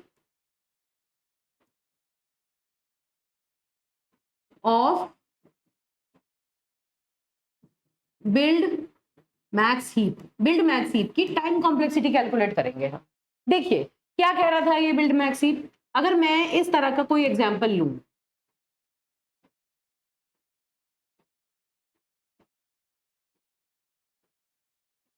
सपोज मैंने ये एक बाइनरी ट्री लिया है ना, ये मैंने बाइनरी ट्री कंसिडर किया, तो जब हम बिल्ड मैक्स हीप इस पे लगाएंगे तो हम कहां से लगाना स्टार्ट करेंगे? जहां से इंटरनल नोड शुरू होते हैं वहां से हम मैक्स हीपिफाई करना शुरू करते हैं। तो सबसे पहला नोड जिस पे हम मैक्स हीपिफाई लगाएंगे वो कौन सा होगा? ये वाला। इस पे हम मैक्स हीपिफाई लगाएंगे, क्यों? क्योंकि देखो आई की वैल्यू n/2 यही पर आती है ना, यहां से हम मैक्स हीपिफाई लगाना शुरू करेंगे। तो इस नोड पर अगर मैंने मैक्स हीपिफाई लगाया तो हो सकता है इससे या इससे किसी से, अगर ये बड़ा होगा तो एक बार मुझे इसे इंटरचेंज करने की जरूरत पड़ेगी। ठीक बात है। चलिए अब जब मैंने इस पे इस लेवल पर मैंने जितने भी नोड्स हैं अगर मैंने उन पर मैक्स हीपिफाई लगाया तो एग्जैक्टली मुझे एक बार एक्सचेंज या इंटरचेंज करने की जरूरत पड़ेगी। इतनी बात मुझे समझ में आ रही है? इसका मतलब जो नोड की हाइट है उसके बराबर के का टाइम या बराबर का काम मुझे करना पड़ेगा। अब अगर मैं इस वाले नोड की बात करूं, सपोज मैंने दूसरा जो नोड लिया वो है ये वाला, अब मैंने इस नोड की बात की, तो इस नोड के लिए मुझे मैक्स हीपिफाई अगर लगाना है तो क्या करूं? यहां से लेके पूरे सब ट्री पे मैक्स हीपिफाई लगेगा, है ना भाई। बिल्ड मैक्स हीप क्या है कि यहां से लेके रूट तक सब सारे नोड्स पर मैक्स हीपिफाई लगाओ, तो इस पर भी मैक्स हीपिफाई लगाना पड़ेगा। तो ज्यादा से ज्यादा क्या होगा? इन दोनों में से कोई एक बड़ा है तो इंटरचेंज, मान लो मैंने ये कहा कि ये बड़ा है तो हम इन दोनों के बीच में इंटरचेंज कर देंगे, है ना, और फिर इसके ऊपर मैक्स हीपिफाई लगाएंगे तो एक इंटरचेंज यहां करने की जरूरत पड़ सकती है। मैक्सिमम हम वर्स्ट केस लेके चल रहे हैं कि अगर हमें इंटरचेंज करना ही पड़ेगा तो यहां पर इसने, तो बताओ जरा इस लेवल पर कितना काम करना पड़ा? इस ट्री की हाइट के बराबर, इस पर्टिकुलर सब ट्री की या इस नोड की हाइट के बराबर। इस नोड की जो हाइट है कितनी, मतलब इस नोड से लीफ नोड तक जाने के बीच में कितने एजेस आपको दिखाई दे रहे हैं वो उसकी हाइट है ना। लीफ तक कितने नोड्स आपको दिख रहे हैं, तो इसकी हाइट कितनी है? 1 2, इसकी हाइट कितनी है? 1, और इसकी हाइट कितनी है? 0। ठीक बात है। तो इसका मतलब अगर मैं इस पर्टिकुलर नोड को मैक्स हीपिफाई रन करूं तो इसकी हाइट के बराबर काम मुझे करना पड़ेगा। अब तीसरा एग्जांपल मान के चलें कि मैंने इस वाले नोड को उठाया, अगर मैं इस वाले नोड की बात करूं तो क्या होगा मैक्स हीपिफाई में? या तो इन तीनों में से कोई एक बड़ा, मान लो मैंने इसके साथ एक्सचेंज किया, अब इसके ऊपर हम अप्लाई करेंगे तो मैंने इसके साथ एक्सचेंज किया, इसके ऊपर भी अप्लाई किया तो फिर मैंने इसके साथ भी एक्सचेंज किया। तो इसका मतलब इस पर्टिकुलर लेवल पर जितने भी नोड हैं उन्हें मैक्सिमम काम करना कितना पड़ेगा? नोड की हाइट के बराबर। तो इसका मतलब है कि node to node, level to level जो वर्क डन है ना वो कांस्टेंट नहीं है, जो कि हमारा मैक्स हीपिफाई के केस में था कि हर बार एक कांस्टेंट वर्क डन था, है ना, और नंबर ऑफ लेवल्स कितने थे? हाइट के बराबर। उस हाइट के हिसाब से अगर हम कांस्टेंट को मल्टीप्लाई कर दे तो जितनी हाइट थी उतनी उसकी टाइम कॉम्प्लेक्सिटी हो गई थी। लेकिन यहां तो ऐसा नहीं है ना। कैसे? अब इस चीज को आप कैसे लिख सकते हैं भाई? हम ये कहेंगे कि आप अगर h हाइट की बात करें तो क्या लिख सकते हैं? एक जनरल फॉर्मूला होता है नंबर ऑफ नोड्स या maximum number of nodes at height h is equal to, क्या फॉर्मूला है बेटा? मैक्सिमम, अगर आप h हाइट की बात करें तो उस पर्टिकुलर हाइट पर मैक्सिमम नंबर ऑफ नोड कितने होंगे। अब देखो यहां पर हाइट जो है वो, अगर मैं उस हाइट को h से रिप्रेजेंट करूं, इफ हाइट इज h तो maximum number of nodes will be given by n raised to the power 2h plus 1. These are height. These are the maximum number of nodes at a particular level. है ना? क्या है देखो, अगर मैं h की value को 1 रखूं, यहां पर इन पर्टिकुलर नोड्स की बात कर रही हूं, अगर मैं h की वैल्यू को रखूं 1, टोटल नंबर ऑफ नोड्स कितने हैं यहां पर 1 2 3 4 5 6 7 8 9 10 11 12 13 14 15, है ना, कितने हैं 15, n की वैल्यू है 15, मतलब number of nodes, total number of nodes 2 to the power h plus 1। h की वैल्यू क्या है, अगर मैं इस लेवल को कंसिडर करूं, suppose I am considering at this level I am considering, तो h की वैल्यू क्या, सारे नोड्स की हाइट कितनी है 1, है ना, तो 2 की पावर h मतलब 1 प्लस 1, तो 2 की पावर कितनी हो गई 2, तो क्या हुआ ये 15 divided by 2 raise to the power 2 मतलब 4, है ना, तो क्या आया बेटा ये 3 पॉइंट समथिंग। और मैं इसकी, अगर मैं हम कहें कि हम इसकी सील वैल्यू लेते हैं, हर बार हम इसकी सील वैल्यू फाइंड आउट करते हैं, तो सील वैल्यू क्या हो गई इसकी 3 पॉइंट समथिंग, कुछ भी लिखा है तो उसकी सील वैल्यू हो गई आपकी 4। तो इसका मतलब क्या हुआ कि हाइट h पर मैक्सिमम नंबर ऑफ नोड्स कितने हो सकते हैं, इतने हो सकते हैं n upon 2 raise to the power h plus 1, जहां पर n जो है वो टोटल नंबर ऑफ नोड्स हैं और h जो है वो उस पर्टिकुलर नोड की, उस लेवल की हाइट है, और फिर उसके हिसाब से 15 divided by 2 raise to the power h plus 1 2 raise to the power 2, तो 15 डिवाइडेड बाय 4 3 पॉइंट समथिंग, और 3 पॉइंट समथिंग की जो सील वैल्यू है वो सील वैल्यू है आपकी 4। ठीक बात है। अब देखिए इस पे कितने नोड्स हैं 4, तो टोटल वर्क डन कितना होगा, कितने, जितने जितने हमारे लेवल्स हैं, या जितनी टोटल हाइट कहां से शुरू हो सकती है 0 से। अगर मैं ये कहूं कि एक पर्टिकुलर हाइट h पर ये फॉर्मूला है, इस फॉर्मूले के थ्रू इतने नंबर ऑफ नोड्स हैं, है ना, और एक नोड पर कितना काम करना पड़ रहा है उसकी हाइट के बराबर। भाई एक नोड पर कितना, देखो क्या लिख सकते हैं, work done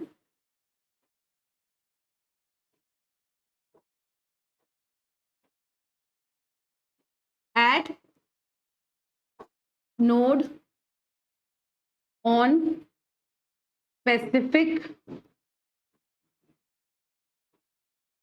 height h is equal to big O of h, उसकी हाइट के बराबर। अभी तो हमने ये बात की है ना कि अगर हम किसी एक पर्टिकुलर नोड की बात करें तो उस, देखो अगर मैं इस नोड पर मैक्स CP5 लगाऊं, है ना, तो मुझे उसकी हाइट के बराबर काम करना पड़ेगा बिल्ड मैक्स हीप के लिए। अगर मैं इस पर्टिकुलर नोड पर लगाऊं तो इसकी हाइट के बराबर काम करना पड़ेगा, अगर मैं इस नोड पर लगाऊं तो इस नोड की हाइट के बराबर काम करना पड़ेगा। तो एक स्पेसिफिक h की वैल्यू पर मुझे कितना काम करना पड़ेगा h के बराबर, है ना, एक पर्टिकुलर हाइट पर h की वैल्यू 1 है तो मुझे इतना काम करना पड़ेगा, 2 है तो इतना 2 काम करना पड़ेगा, थर्ड अगर इसकी हाइट है तो मुझे इसकी हाइट के बराबर काम करना पड़ेगा। तो हम क्या कहेंगे कि जो टोटल कॉम्प्लेक्सिटी है उसे हम कैसे लिख सकते हैं बेटा, वो टोटल कैसे मिल सकती है कि हम हर हाइट पर, हर लेवल की हाइट पर कहां से शुरू होगी 0 से शुरू होगी, और पूरे ट्री की हाइट कितनी होती है, ये पूरे जो ट्री की हाइट है ये कितनी होती है log n, है ना, बाइनरी है, बाइनरी ट्री है, कंप्लीट बाइनरी ट्री है, इसकी हाइट कितनी है log n। तो पूरे ट्री की हाइट को मैं कंसिडर करूं तो मैं क्या कहूं कि हम क्या कह सकते हैं, समेशन ऑफ h की वैल्यू 0 से लेके log n तक, है ना, इस वाली लेवल से लेके log n तक, सारे लेवल की बात कर ली हमने, हर लेवल की बात की, और जितने भी लेवल हैं उन सब पर मैक्सिमम नंबर ऑफ एलिमेंट्स कितने हैं n upon 2 raise to the power h plus 1, ठीक, और एक पर्टिकुलर नोड पर कितना काम करना पड़ रहा है big O ऑफ h, इतना काम हमें एक पर्टिकुलर नोड पर करना पड़ रहा है। ये बेसिकली ये जो है ये इसकी टाइम कॉम्प्लेक्सिटी कैलकुलेट होके आती है। अब आपको बहुत ज्यादा ऐसे परेशान होने की जरूरत नहीं है कि इसकी क्या वैल्यू जनरेट होगी, किस तरह से होगी। इसका जो प्रूफ है वो आपकी जो कोरमेन की बुक है उसमें 3 पेज का प्रूफ दिया हुआ है ना, उसको आपकी कोई रिक्वायरमेंट नहीं है, ना ही वो आपके सिलेबस में है। तो ये बस जितना भी बात मैंने बताई ये इस अंडरस्टैंडिंग के लिए बताई कि ये आपको कंफ्यूजन नहीं होना चाहिए कि डायरेक्टली आप बिल्ड मैक्स हीप को देख के कह दें कि इसकी जो टाइम कॉम्प्लेक्सिटी है वो n log n है, n log n नहीं होती।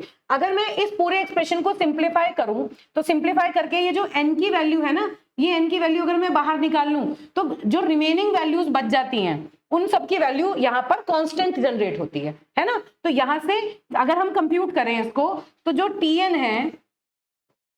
Tn है उसकी जो वैल्यू आती है बेटा वो आती है n की टर्म में, तो ये क्या बन जाती है big O of n, Tn happens to be big O of n। ये आपको ध्यान रखना है कि ये जो बिल्ड मैक्स हीप फंक्शन है इसकी जो टाइम कॉम्प्लेक्सिटी होती है वो बिग O ऑफ n होती है। मतलब इस n को अगर मैं ब्रैकेट के बाहर निकाल लूं तो जो रिमेनिंग टर्म बचता है उस टर्म को बाय प्रूफ ऑफ कॉन्ट्रडिक्शन उसकी वैल्यू 2 आ जाती है ना। तो 2 इज अ कांस्टेंट टर्म। तो हम अगर 2n की बात करें तो इसका क्या मतलब है, ऑर्डर ऑफ n।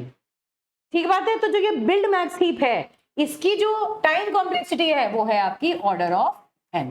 ये आपको ध्यान रखनी है। क्यों? क्योंकि जब हम हीप सॉर्ट की टाइम कॉम्प्लेक्सिटी कैलकुलेट करेंगे तो वहां पर हम बिल्ड मैक्स हीप की टाइम कॉम्प्लेक्सिटी यूज करेंगे।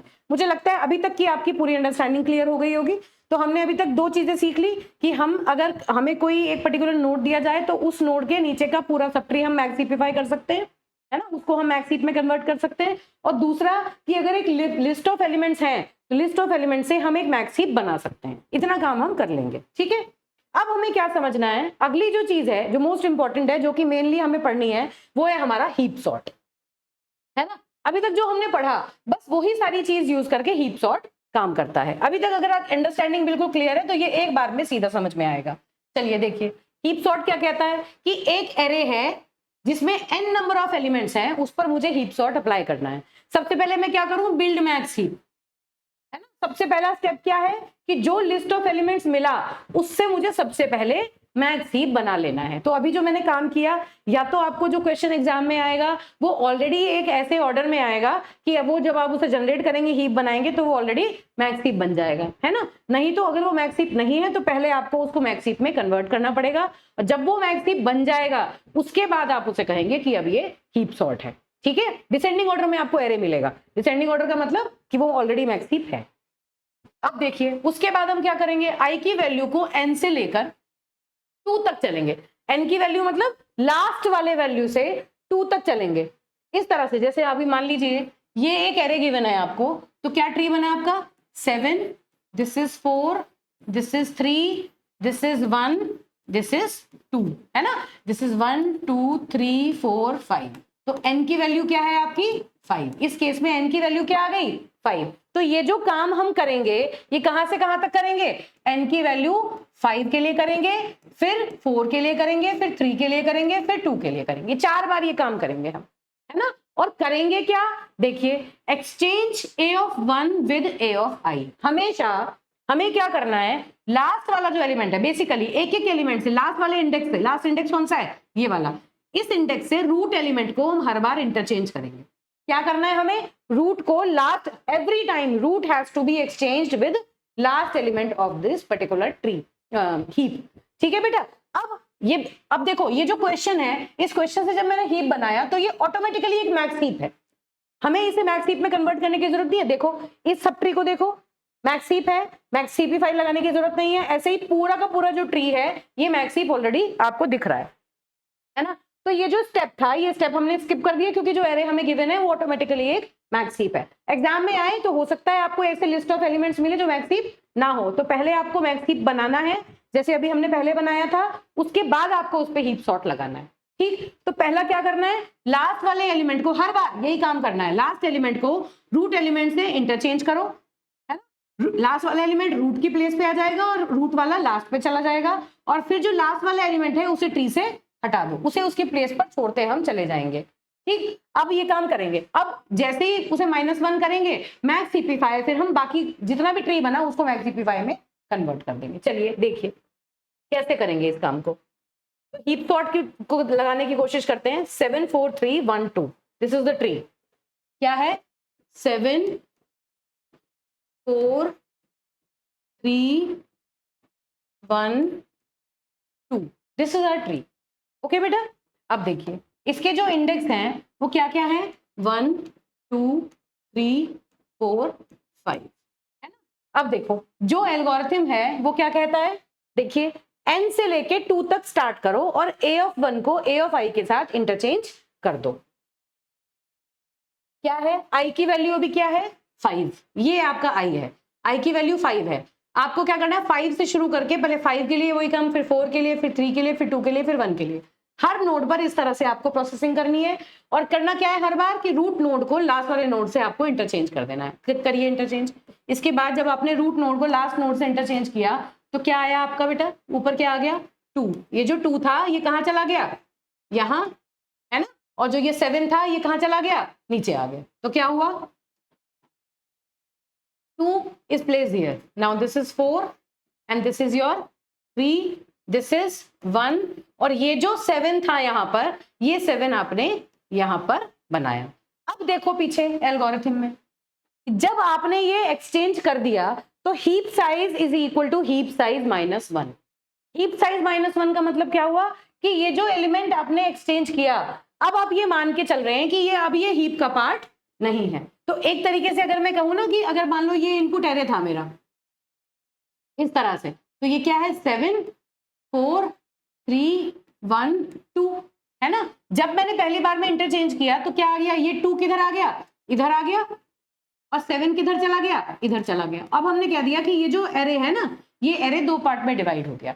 अब ये एरे जो है, ये जो एलिमेंट है, ये इस एरे का हिस्सा नहीं है, ठीक। तो इधर की साइड जो एलिमेंट हमें मिलते चले जाएंगे ना, वो सॉर्टेड एलिमेंट्स मिलते चले जाएंगे। इस तरह समझो, जैसे मान लो मैंने कहा कि ये मेरा इनपुट एरे है, क्या है मेरा इनपुट एरे 7 4 3 1 2, ठीक। अब ये ऑपरेशन जब मैंने किया तो जो मेरा इनपुट एरे निकल के आया वो क्या आया, ये जो 7 है इसको मैंने 2 से यहाँ इनको मैंने इंटरचेंज किया, तो 2 अब एरे का पार्ट है और 7 जो है वो लास्ट पोजीशन पे है। ये एरे के अंदर ही, एक ही एरे के अंदर हो रहा है काम, जो भी हो रहा है, हम अलग से कोई मेमोरी यूज नहीं कर रहे हैं, उसी एरे के अंदर ऑपरेशंस यूज कर रहे हैं। बस जो एल्गोरिथम है वो इस तरह से रन होता है कि ऐसा लगता है कि एक एक एलिमेंट जो है वो हीप में से हम हटाते जा रहे हैं, ठीक है बेटा।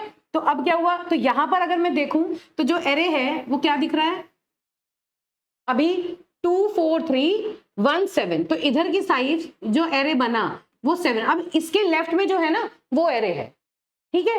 अब मुझे क्या करना है, मैंने ये काम हटा तो दिया। अब देखो नेक्स्ट एल्गोरिथम में क्या लिखा है, ये देखो हीप साइज -1, मतलब जो एलिमेंट लास्ट वाला आया उसको मैंने हीप से हटा दिया। मैक्स हीपिफाई A1 I -1, A1 मतलब रूट पर A1 I -1। मैक्स हीपिफाई वाले एल्गोरिथम को देखो एक बार, मैक्स हीपिफाई एल्गोरिथम चेक करते हैं। देखिए ये मैक्स हीपिफाई एल्गोरिथम है, ये क्या कहता है कि AIN टोटल कितने एलिमेंट है n, मैक्स हीपिफाई किस पे लगाना है, I पे। मतलब जो सेकंड वाला पैरामीटर था वो क्या बता रहा था कि हमें मैक्स हीपिफाई कहां लगाना है। तो देखो जब हम हीप सॉर्ट की बात करते हैं तो एक बिल्कुल मोस्ट कॉमन एग्जांपल जो हमेशा ही याद रखेंगे आप, वो क्या है, always apply max heapify on root, है ना। क्या, always apply max heapify on root. बस सीधी बात है, हमें क्या करना है, बस जो पहला रूट वाला एलिमेंट है उससे लास्ट वाले एलिमेंट को एक्सचेंज कर देना है। जो नीचे सबसे लास्ट वाला एलिमेंट आया, रूट वाला एलिमेंट जो बचा वो अपनी प्लेस पे रह जाएगा, एरे से हट जाएगा, और उसके बाद हमें रूट पर जो लगाना है वो मैक्स हीपिफाई लगा देना हर बार। Every time we will apply max heapify on the root. अब क्या होगा, देखो कहां लगाना है मैक्स हीपिफाई, यहां लगाना है। अगर मैं यहां मैक्स हीपिफाई लगाऊं तो मुझे क्या मिलेगा, यहां मैक्स हीपिफाई लगाऊं तो इस केस में कौन सी वैल्यू किससे इंटरचेंज हो जाएगी, ये दोनों वैल्यूज आपस में इंटरचेंज हो गई, है ना। तो क्या हुआ, मैक्स हीपिफाई लगा के देखो, ऊपर आया 4, इधर आ गया 2, इधर आ गया 3, ये 4 ऊपर चला गया, 2 इधर आ गया, और यहां रह गया आपका 1, और ये जो 7 था, ये 7 आपका क्या था बेटा, I, ये 7 था I जिसपे हमने अभी काम किया, है ना। इस 7 को हमने सेपरेट कर दिया, ठीक बात है। तो पहली बार में ये वाला जो लूप है इस तरह से आपका ये लूप चला, और ये जो आपके एरे के एलिमेंट्स हैं अब वो क्या है, यहाँ पर इस केस में इस तरह से लगाइए।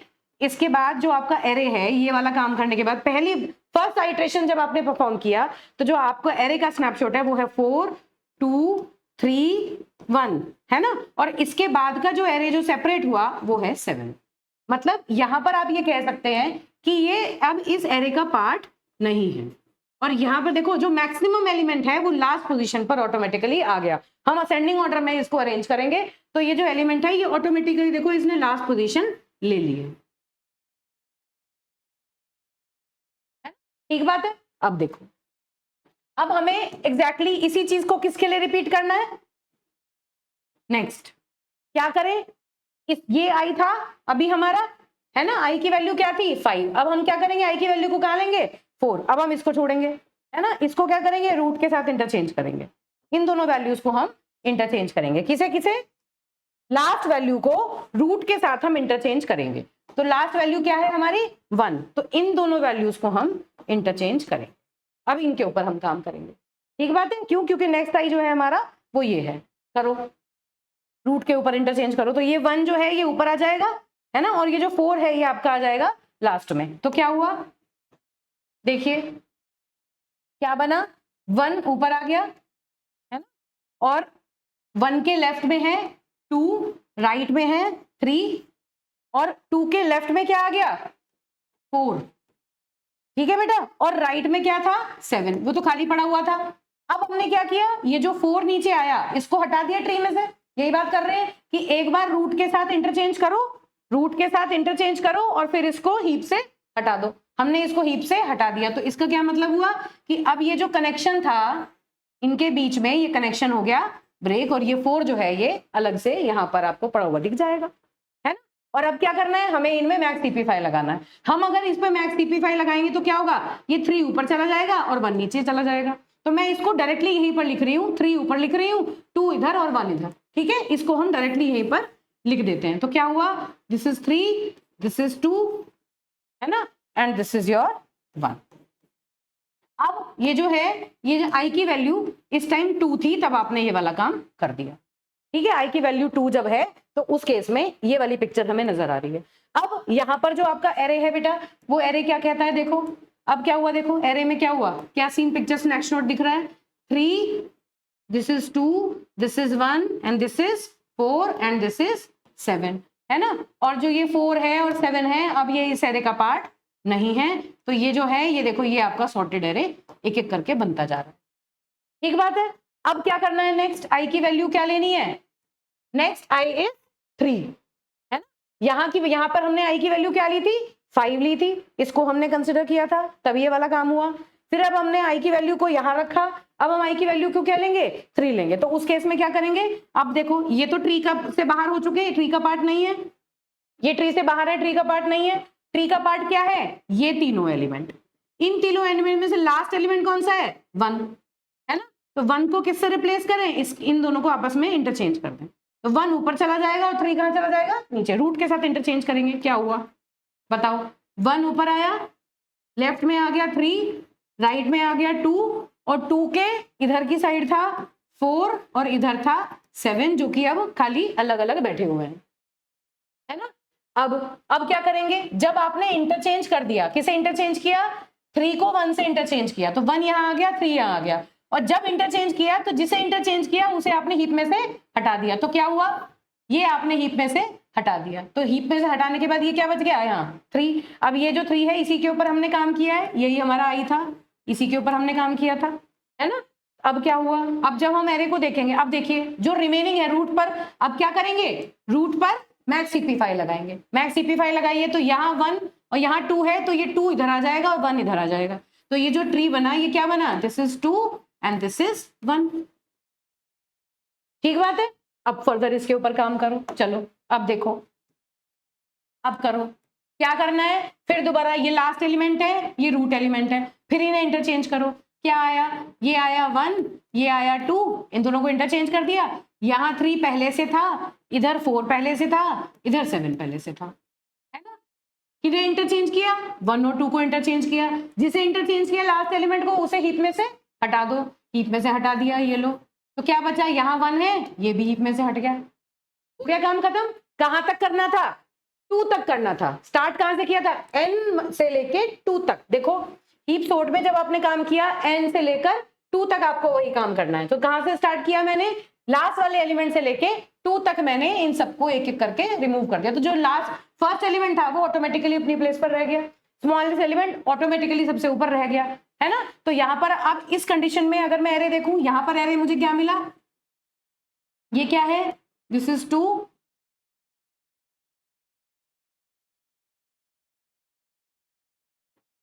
हाँ यहाँ पर ये फाइनल जो एरे मिला ये क्या है, दिस वन इज 1 2 3 4 7, ये तो पूरा को पूरा सॉर्टेड मिल गया आपको, है ना। इससे पहले बेटा देखो 3 2 1 है, फिर 3 2 1 से एक एक करके हमने इन एरेज को रिमूव कर दिया, और ये पूरा का पूरा जो है वो है आपका sorted array. This whole is your sorted array. तो बेसिकली आइडिया क्या है, हीप सॉर्ट क्या कहता है कि जो आपको एरे मिला सबसे पहले अगर वो मैक्स हीप नहीं है तो पहले आप उसका मैक्स हीप बनाइए। हमने जो यहाँ पर एग्जांपल लिया वो ऑटोमेटिकली एक मैक्स हीप है। अब लास्ट एलिमेंट से लेके सेकंड इंडेक्स तक चलिए, है ना, और हर एक एलिमेंट को रूट के साथ इंटरचेंज कर दीजिए। रूट के साथ इंटरचेंज करके उस एलिमेंट को उस हीप से हटा दीजिए और रूट पर मैक्स हीपिफाई लगाइए। एवरी टाइम मैक्स हीपिफाई को कहां लगाना है? रूट पर लगाना है। और कब तक ये चीज रिपीट करनी है आपको? जब तक एक सिंगल एलिमेंट उसमें ना रह जाए। सेकेंड वाली लोकेशन तक आप करेंगे तो फर्स्ट एलिमेंट ऑटोमेटिकली सेपरेट हो जाएगा। ठीक है, तो ये आपका सिंपलेस्ट प्रोसेसर है जो हीप सॉर्ट में आपको क्या करना होता है। तो हीप सॉर्ट में दो एल्गोरिथम आप यूज करते हैं। पहला एल्गोरिथम बिल्ड मैक्स हीप, जो कि मैक्स हीपिफाई का यूज करता है। तो बेसिकली आपको तीन एग्जाम में अगर आता है हीप सॉर्ट तो तीनों एल्गोरिथम आपको लिख के आना है। आपको मैक्स हीपिफाई भी लिखना है, बिल्ड मैक्स हीप भी लिखना है और फिर हीप सॉर्ट भी लिखना है। ये बात ध्यान रखनी है। अगर एग्जाम में हीप सॉर्ट आता है तो ऐसा नहीं कि खाली आप ये हीप सॉर्ट का एल्गोरिथम लिख के आ जाएं।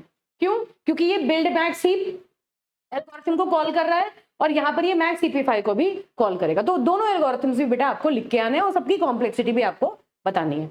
आप बताइए, अगर मैं हीप सॉर्ट की कॉम्प्लेक्सिटी की बात करूं तो बताओ हीप सॉर्ट की कॉम्प्लेक्सिटी कितनी होगी भाई? दिख रहा है हमें क्या? बिल्ड मैक्स हीप जो था उसकी कॉम्प्लेक्सिटी अभी हमने फाइंड आउट की थी, क्या थी? बिग ऑफ एन, है ना? ठीक बात है। ये कितनी बार चलेगा लूप? ये n-1 टाइम चलेगा। क्यों? क्योंकि देखो n से लेके 2 तक चलेगा तो ये n-1 टाइम चलेगा, मतलब ये n के रेस्पेक्ट में ही चलेगा, है ना? ये कांस्टेंट टाइम है। फिर अब हीप साइज, ये भी कांस्टेंट टाइम हो गया। मैक्स हीपिफाई कितनी बार चलता है? अभी हमने पता करा था कि ये big of log n time चलता है ना? तो टोटल कितना हो गया? ये मान लो n की ये ऑर्डर ऑफ n है, ये log n है, तो क्या कहेंगे? टोटल टाइम कॉम्प्लेक्सिटी जो आपकी हुई वो क्या हुई? बिग ऑफ n प्लस ये, अगर मैं इसको ऑन एन एवरेज n मानूं तो होगा ये n multiplied by log n, है ना? ये n है और ये n log n हो गई। इससे मल्टीप्लाई कर दो इसको, इसके अंदर है ये n log n। तो क्या बना बेटा? जो दोनों में जो बड़ा टर्म है वो क्या है? n log n। तो tn क्या बना इसका? Big of n log n, big of n log n। This is the time complexity of heap sort. बहुत इंपॉर्टेंट है, अच्छा एल्गोरिथम है, बहुत एफिशिएंटली काम करता है। तीनों केसेस में, बेस्ट केस, वर्स्ट केस और एवरेज केस, तीनों केसेस में इसकी time complexity n log n ही होती है। और स्पेस कॉम्प्लेक्सिटी बताओ कितनी होगी? कैसा एल्गोरिथम है ये इन प्लेस एल्गोरिथम है। क्या हमने जो भी जितने भी हमने ये ऑपरेशंस किए, ये सारे के सारे वन टू ऑल ऑपरेशंस एक सिंगल एरे में ही हो रहे हैं। ये सारे काम एक ही एरे में हो रहे हैं, है ना? ये जितने भी काम हुए ये एक सिंगल एरे के ऊपर परफॉर्म हो रहे हैं। हमने इसके अलावा कोई ऑक्सिलरी स्पेस यूज नहीं किया, तो इसलिए ये कैसा एल्गोरिथम है?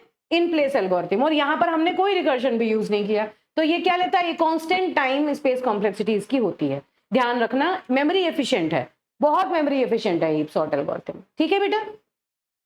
अब ये इस तरह से देखिए, इस तरह ये 21-22 में हीप सॉर्ट के ऊपर एक क्वेश्चन आया था। क्या क्वेश्चन था? What is stable and unstable sorting? ये जो हम पहले डिस्कस कर चुके हैं, स्टेबल सॉर्टिंग और अनस्टेबल सॉर्टिंग में डिफरेंस क्या था। और ये जो लिस्ट ऑफ एलिमेंट्स हैं, ये एलिमेंट्स आपको दिए हुए हैं और इन एलिमेंट्स को आपको हीप सॉर्ट का यूज करके सॉर्ट करना है। तो आपको पहले क्या करना है? अब एलिमेंट्स आप बनाएंगे। सपोज मान लो इस क्वेश्चन की मैं बात करूं तो ये क्या है? 25, फिर 57, 48, अरेंज करो पहले ट्री में, 36, 12, 91, 86 और फिर 32। ये है, क्या ये एक हीप है? नहीं, ये तो एक सिंपल कंप्लीट बाइनरी ट्री है। ना तो ये मिन हीप है ना ये मैक्स हीप है। देखिए, क्या ये मिन हीप है? नहीं, क्योंकि देखो ये तो 36 इससे बड़ा है। क्या ये मैक्स हीप है? नहीं, क्योंकि ये जो 48 है ये इन दोनों से छोटा है। तो आपको सबसे पहले क्या करना पड़ेगा? आपको क्या करना है? इन्हें सॉर्ट करना है। मतलब हम मान के चल रहे हैं कि हम असेंडिंग ऑर्डर में अरेंज करेंगे, तो हमें क्या करना पड़ेगा? First of all we have to build max heap. हमें इस पर्टिकुलर ट्री को मैक्स हीप में कन्वर्ट करना पड़ेगा। और जब हम इसे मैक्स हीप में कन्वर्ट कर देंगे उसके बाद हमें इस पे हीप सॉर्ट अप्लाई करना है। Then apply heap sort. ठीक है? तो ये क्वेश्चन बेटा आपका प्रैक्टिस प्रॉब्लम भी है और आपको इस तरह के क्वेश्चन आपको एग्जाम में आएंगे। आप इसको हीप सॉर्ट से सॉर्ट करके देखिए कि क्या आप पूरे के पूरे जितने भी कंपैरिजन ऑपरेशंस हैं इनको प्रॉपर्ली रन कर पा रहे हैं या नहीं। ठीक है, तो आज के लेक्चर में हम हीप सॉर्ट के बारे में हमने डिस्कस किया और बेसिकली हमने स्टार्ट किया कि हीप जो है वो एक कंप्लीट बाइनरी ट्री होता है जो कि या तो मिन हीप या मैक्स हीप की प्रॉपर्टी होल्ड करता है। फिर हमने सीखा कि हम कोई भी लिस्ट ऑफ एलिमेंट से एक मैक्स हीप कैसे जनरेट कर सकते हैं, है ना। और मैक्स हीप जनरेट करने के बाद अगर मुझे कोई एलिमेंट दिए जाएं तो उसके लिए हीप सॉर्ट हम कैसे अप्लाई करेंगे। ठीक है बेटा, तो पढ़ते रहिए और किसी भी तरह की क्वेरी हो तो उसके लिए आप कमेंट सेक्शन में अपनी क्वेरीज को, अपनी डाउट्स को बोल सकते हैं। Thank you.